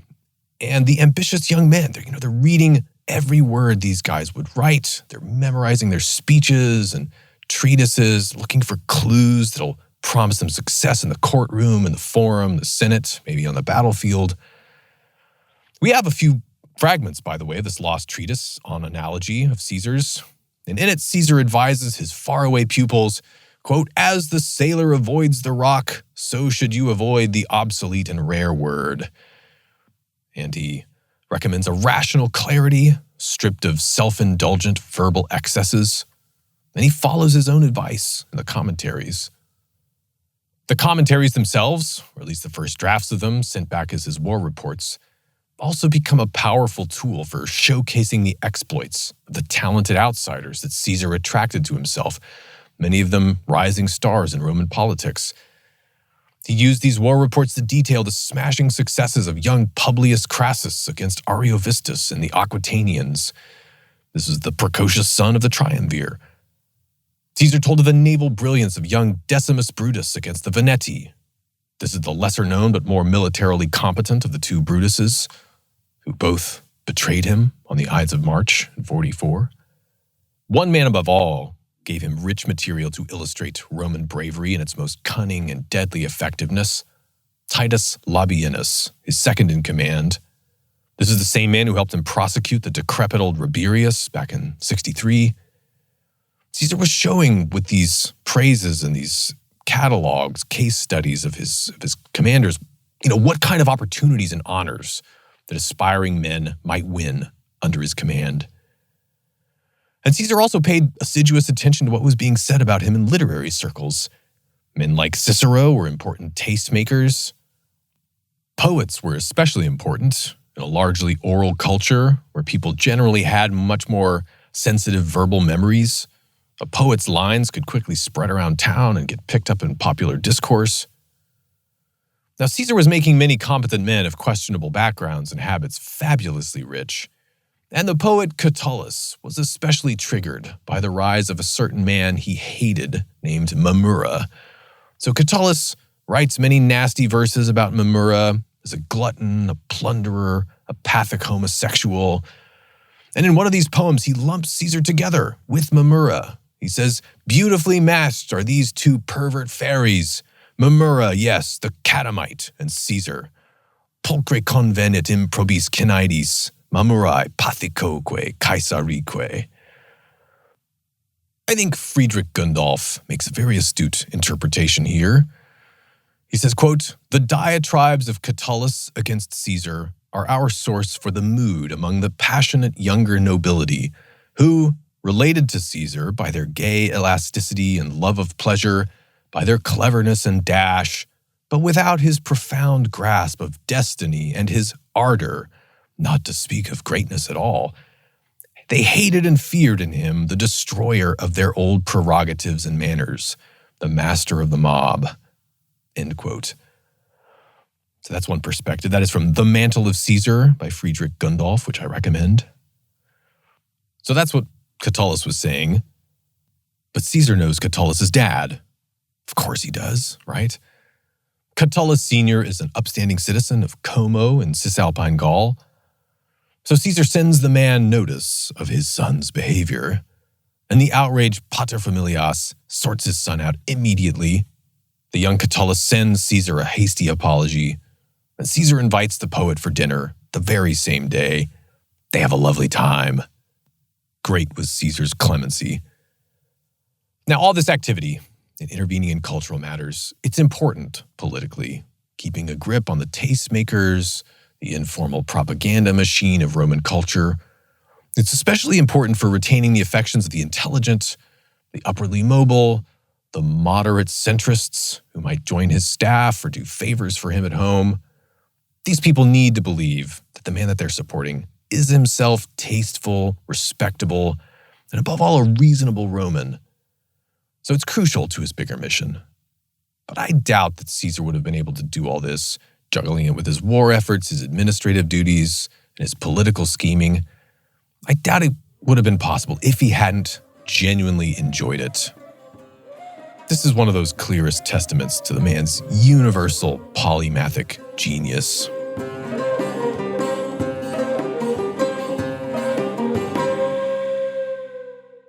Caesar's long-standing friend, Pompey the Great, has gotten very fond of his wife, Julia, Caesar's daughter. Their love was genuine and celebrated in Rome. Julia, it seems, inherited all of her father's charm and grace, and the couple has finally conceived a child, too, a promise to seal the family bond between these two triumvirs. But alas, in 54, to the horror of both men, Julia, Caesar's only child, dies in childbirth, and the baby perishes a few days later without his mother. Against the protests of the nobles, the citizens of Rome arrange a splendid public funeral for Julia. They bury her in state in the Campus Martius. And Caesar, characteristically professional, doesn't mention this event at all in the Gallic war commentaries or any of his writings. But besides it being a crushing personal loss, this is a dramatic political development. Julia has been the bond of trust that held these two partners together. And Caesar scrambles and he offers his niece, Octavia, in marriage to Pompey. And notably, this is the sister of Octavian, the future emperor Augustus. Caesar even offers to divorce his own wife, marry Pompey's own daughter. But in a very disturbing development, Pompey turns him down. The following year, even more shocking news reaches Rome. Marcus Licinius Crassus, the Triumvirate, together with his son Publius and a sizable contingent of Gallic cavalry Caesar sent along with him, have all died in a massive military catastrophe in Parthia at the Battle of Carrhae in northern Mesopotamia. And the game board of Roman politics has shifted rapidly in a massive way. And then in January 52, the catalyst comes. Clodius the Handsome is murdered on the side of the road outside Rome during a giant gang brawl with the rival kingpin Milo, the man who enjoys the backing of many of the Optimates in the Senate, as well as Pompey. When word gets to Rome, Clodius's friends whip up the mob into an absolute fury, and they end up cremating Clodius's mangled corpse on a pyre inside the Curia, the meeting hall of the Senate, as a taunt to the men that they blame for calling the hit on Clodius. And the Senate House, the symbol, the sacred authority of the leading caste of Rome, is burned down in a horrific conflagration. A wave of lawless violence engulfs the city. Senators retreat behind the walls of their villas and post guards while gangs patrol the streets looking for easy targets. All public business stops. Elections over the past few years have been increasingly getting delayed by political infighting and mob violence. And by late January, there are still no consuls in office for the year. This, however, was the opportunity that Cato and the Optimates have been waiting for. They haven't slacked for a minute in their attacks on Caesar. At one point, Cato even proposed in the Senate that Caesar be handed over to the Gauls and the Germans to atone for his crimes against them. He was ignored, but Cato took every chance to remind people where he stood on the Caesar question. But ever since the death of Crassus, the establishment has been working hard on Pompey, constantly plying him with lurid promises about the dangers of his friend Caesar, that Caesar was trying to undermine him, outdo him, replace him, destroy him even, and the Republic with him. Pompey keeps brushing this off as absurd, but Rome's leading men just keep hammering Pompey, playing on his paranoid insecurities about being past his prime, over the hill, and it's starting to work. Meanwhile, in the chaos after the dead Clodius riots, the Senate finally manages to establish enough order and communications to arrange a meeting. And in this meeting, Bibulus, the bird-watcher consul, also one of Caesar's mortal enemies, Bibulus proposes a decree that in view of the lawless peril facing the Republic, the Senate should unilaterally appoint Pompey as sole consul for the year. Pompey, sole consul. This is an unprecedented, unconstitutional policy. I mean, the idea of a consul without a colleague to keep him in check, it's almost like a dictatorship. But then Cato, of all people, stands up and speaks in favor. And it's clear that he and Bibulus and the other Optimates have worked this all out. And Cato says that the sole consulship is preferable to lawlessness, which, if it is allowed to continue, might force the more drastic option of an actual dictatorship. And so the Senate votes and ratifies the decree. Pompey becomes sole consul. Very quickly after this, Pompey accepts a marriage offer to the daughter of the noblest of the noble Optimates, Metellus Scipio. What does it all mean? Well, after years of treating Pompey as a dangerous strongman and taking every opportunity to keep him in check, the Optimates finally saw a chance to shift tactics, to drive a wedge between him and Caesar, and to use Pompey as their muscle against Caesar. Caesar can, of course, see all this happening, and he might have been able to do something about it to salvage the situation. Except at that very moment, the Gauls were watching goings-on in Rome too. Now, up to this point, Caesar's been extremely savvy about dividing the Gauls against each other, putting loyal men in charge in the various tribes, putting down rebellions as soon as they start. And for this reason, despite constant whispers of an uprising, never have the Romans had to face the united might of the Celtic chieftains. But in early 52, the chief men of the powerful Carnutes, the stewards of the high Druidic mysteries in central Gaul, they're indignant at Caesar's recent brutal execution of a rebellious popular tribal leader, And the nobles reason. It's likely that Caesar will be detained in Italy by the domestic crisis, which is very serious. And so now is the best chance they will ever get to throw off the Roman yoke, now settling down on their necks. And it starts with an early morning massacre of Roman merchants at a town called Caenabum in north-central Gaul. Word spreads faster than a horse can ride as Gaul calls out to Gaul across field and valley. And by the end of the same day, word of a general revolt reaches the territory of the Arverni, 150 miles to the south. And there among the Arverni, the man who will put Caesar to the ultimate test rises to heed the summons. His name is Vercingetorix. Vercingetorix is from a noble family of the Arverni. His name itself denoted his lordly credentials. The rix suffix is cognate with Latin rex, meaning king, which is a common pattern among the Gallic ruling aristocracies, pointing to their more kingly past. Vercingetorix, however, also knows the Roman ways very intimately. He knows Caesar personally. He once served Rome as an allied cavalryman.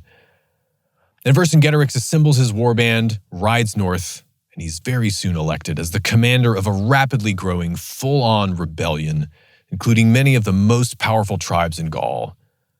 For the full story, listen to part 7 of the Gallic War series we did. The Gauls, however, were mistaken about Caesar being delayed. As soon as he hears the news, he makes an incredible, difficult crossing of the Cévennes Mountains in southern France. It's still covered in many feet of winter snows, and he arrives with a full legion in the territory of the Arverni before the Gauls even hear that he's coming. He starts ravaging. This buys him some time. They split their forces to meet his legion, and he himself goes off to link up with other commanders of his. Vercingetorix, though, he knows the Romans' weaknesses, and he orders his confederates to go all around the countryside, haul in all the grain, burn everything that isn't ripe, even burn dozens of their own villages so that the Romans won't be able to feed their horses and pack animals, and this is going to cripple their mobility. And it works, to some extent. Caesar ends up besieging many of the Gauls at a fort called Avaricum, modern Bourges, and his own soldiers hold out against extreme starvation. But finally they take the city, and they slaughter nearly all of its inhabitants in revenge for the massacre at Caenabum. But Vercingetorix is just such a brilliant orator that even after this disaster, he persuades the Gauls to unite even more resolutely under his command. And eventually, in a massive crisis for Caesar, Vercingetorix is able to persuade even the staunchest, longest standing of Roman allies, who we met before, the Aedui, to join him in the revolt. However, Caesar's finally able to link up with his second in command, Labienus, and as they're on the march one day, the Gauls launch a surprise attack. But the Romans manage to push it off, and they turn it into a significant victory. And so Vercingetorix retreats, and in order to wait for a massive reinforcement army, he hunkers down in a heavily fortified, high hilltop city called Alesia, in the territory of the Aedui. Caesar builds a 10-mile perimeter ring of massive fortifications, ditches, walls, towers, spikes, bolt launchers, booby traps, all to contain the Gauls inside Alesia. But then he hears that the gigantic Gallic relief army is now on the way, and he turns around and he builds the exact same thing, pointing in the other direction, out now 14 miles long is the second perimeter. And almost immediately after he finishes the construction of this, the Gallic relief force arrives, and the Romans become simultaneously the besiegers and the besieged. And the final Gallic tally numbers more than 250,000 men. It includes so many former foes and so many former friends. The Arverni, Senones, Carnutes, the Ruteni, the Veneti, the Sequani, the Bituriges, Parisii, Helvetii, and the Aedui. And from the Belgians too, the Morini, Suessiones, Boii, and the Nervii, and many more. But inside the belt of Roman camps defended by the double wall perimeter, the Romans have a mere 40,000 men. So the assault begins.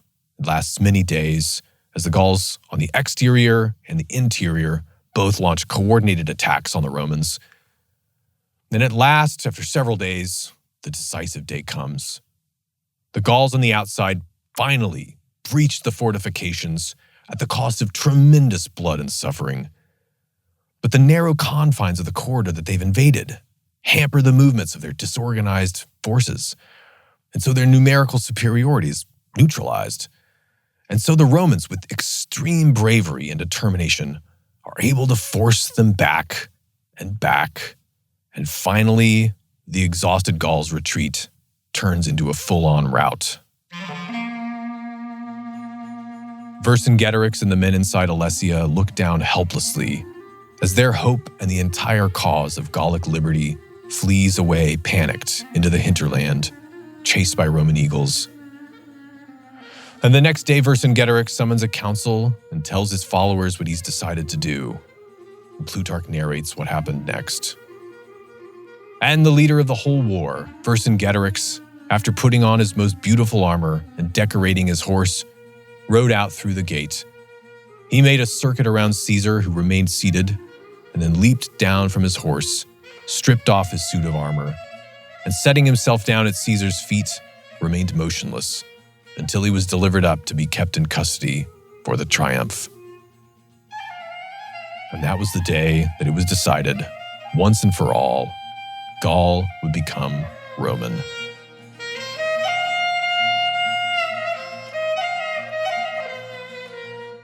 One of the things I find most striking about Caesar's Gallic war commentaries is that he never fails to acknowledge the moral seriousness of his adversaries. The Gauls, he knew, like any proud people, did not want to be ruled by another nation. He knew he would have taken much the same stance if he were in Vercingetorix's position, or in that of Ariovistus, or the Helvetii, or the Nervii, or so many others.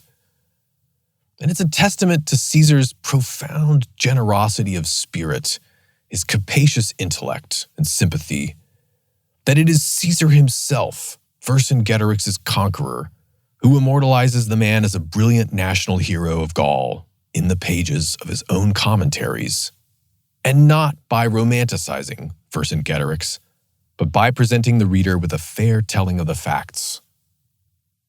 There can also be no doubt about what Caesar's mission was from the moment he walked on the scene in Transalpine Gaul. It was to conquer the land in the name of the Roman people. Why? Was it because the Gauls deserved it? Surely not. Geopolitical security? That seems like an unconvincing excuse for the Rome of his day, so much more powerful than it was in the age of Marius. Was it for his own glory? To some extent, surely. But I think that alone would be too small an aim for Caesar. Perhaps it was something more fundamental, some deeper sense that Rome had not yet reached its full potential, and the only way for her to do so was to test her limits. So however you imagine his motives, whether you see them as noble or the opposite, the magnitude of the accomplishment is hard to overstate. Plutarch held no illusions that would blind him to Caesar's frightening will to power. But he notes with fairness, quote, "If one compares Caesar with such men as Fabius and Scipio and Metellus, famous Roman commanders of old, and with the men of his own time, or a little before him, like Sulla, Marius, the two Luculli, or even Pompey himself, whose fame for every sort of military excellence was at this time flowering out and reaching to the skies, Caesar will be found to surpass them all in his achievements. One he surpassed in the difficulty of the regions where he waged his wars, another in the great extent of country which he acquired, another in the multitude and might of the enemies over whom he was victorious, another in the savage manners and perfidious dispositions of the people whom he conciliated, another in his reasonableness and mildness toward his captives, another still in the gifts and favors which he bestowed upon his soldiers, and all in the fact that he fought the most battles and killed the most enemies. For although it was not full 10 years that he waged war in Gaul, he took by storm more than 800 cities, subdued 300 nations, and fought pitched battles at different times with 3 million men, of whom he slew 1 million in hand-to-hand fighting and took as many more prisoners." End quote. It's not known where Plutarch got his facts, and many doubt that Caesar actually slew or enslaved 1 million people. But there was no question. This was an immense, epical conflict, and the devastated economy of Gaul took decades to recover. There were some mopping up operations to do in the following year, but Caesar's work in Gaul, at last, was essentially done. Over the ensuing centuries, Roman roads and aqueducts would snake their way across the countryside of Gaul. Roman orators would declaim in Latin and Greek in Gallic amphitheaters. Italian vines and other crops would carpet the hills. Rome would bring unprecedented prosperity and connection, and even the birth of a new cultural synthesis, as Roman temples rose to honor the Gallic gods and give them new names. But for now, as a result of this achievement, we have to recognize the change that this implied for Caesar himself. Caesar has now acquired, objectively in his own eyes, a certain dignity, or rather, a dignitas in Latin. This is a crucial concept, both in the Roman consciousness and in Caesar's particular moral vocabulary. Dignitas, in short, is what a man is worthy of. It is an acknowledgement both of his personal character and concrete accomplishments, but also the basic facts of a man's power. It's a condition of deserving certain things. The Roman people has a certain dignitas. It was unworthy of the dignity of the Roman people, for example, that their army crossed the Rhine with rafts or blown-up goat skins. And Caesar says this is exactly why he built a beautiful bridge. The Senate had its own claims to dignitas too, which might be thought to derive from sacred tradition, but also, especially in the eyes of a man like Caesar, should depend on that body's ability to function properly and continue serving the collective interests of the Republic, the entire Republic. Caesar's military and political achievements gave him a certain dignitas, yes, but so did his numerous benefactions to the state, which now included a new monumental forum in the center of the city, the Julian Forum, that he's building. Buying the land for that forum alone cost him 100 million sesterces, which he's paying for with the spoils of war. What also gave Caesar dignitas was his 10 battle-hardened, loyal to the death veteran legions, now camped across the two Gauls, men who had their own claims to dignitas for all the sacrifices they made. And add to that Caesar's vast network of clients in Rome, northern Italy, Gaul, and elsewhere, who he now had in his debt through gifts, favors, and personal kindnesses that he'd been piling up upon them for the better part of a decade. These are people who looked to Caesar as the greatest thing to happen to Rome in their entire lifetimes. This is all very real power. What a man deserved was not so much a question of ego as it was of justice. How unfitting to Caesar's dignity it was, therefore, that now, of all times, the calls that Caesar be removed from his command and face trial for his crimes were steadily growing in volume and frequency from the small cabal of optimates lording it over the Senate in Rome.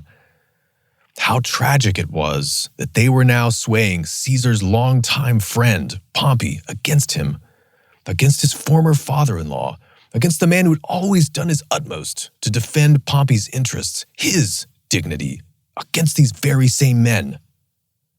How painful that at the very moment when Pompey should rightly recognize Caesar at last as an equal, Cato and Domitius and Bibulus and friends were poisoning Pompey's mind, convincing him that recognizing equality with Caesar was tantamount to being dethroned.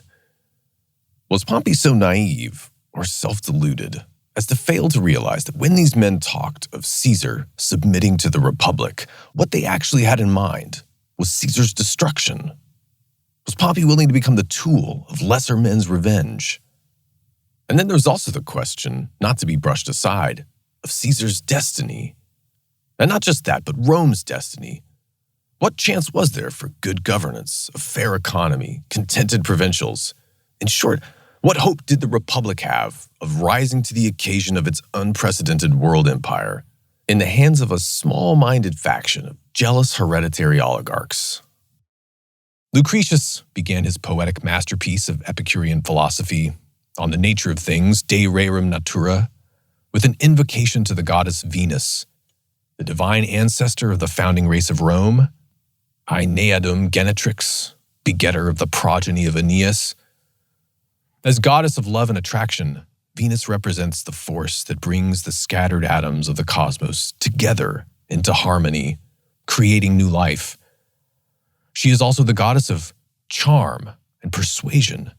She's able at moments to draw sullen Mars away from his cruel wars. In Lucretius's eyes, at least, Venus is fundamentally a peacemaker. She was also, as Lucretius knew, the patron goddess of the Julian clan, Caesar's divine ancestor. And perhaps not accidentally, if Caesar ever had a divine compass who summed up all his qualities and aspirations, it was Venus. But Caesar was not willing to accept peace at all costs. Justice had to have its due. And despite his furious efforts to avert a bloody conflict with the Senate and with his old friend, by early January 49, the situation at Rome finally broke down. War was declared, and Caesar crossed the Rubicon. We've told the story of the breakdown and the beginning of the great clash that followed from the perspective of Pompey and Cato already in their biographies. But the details of the story from Caesar's own perspective, all his considerations, offers, counteroffers, and the catastrophe that ensued when they all failed, Caesar tells us, once again in his own words, in his sadder second set of commentaries on the Civil War. We'll tell all of that next time in part 1 of our interlude series on those commentaries, which tell of the great conflict that ended the Republic. If you enjoyed this, or if you were moved by something you heard in it, sign up for our email list at causesofglory.com. I'd love to share with you occasional updates on the show and also tell you about some of the things that we're building. Thanks for listening. Stay strong. Stay ancient. This is Alex Petkus. Until next time.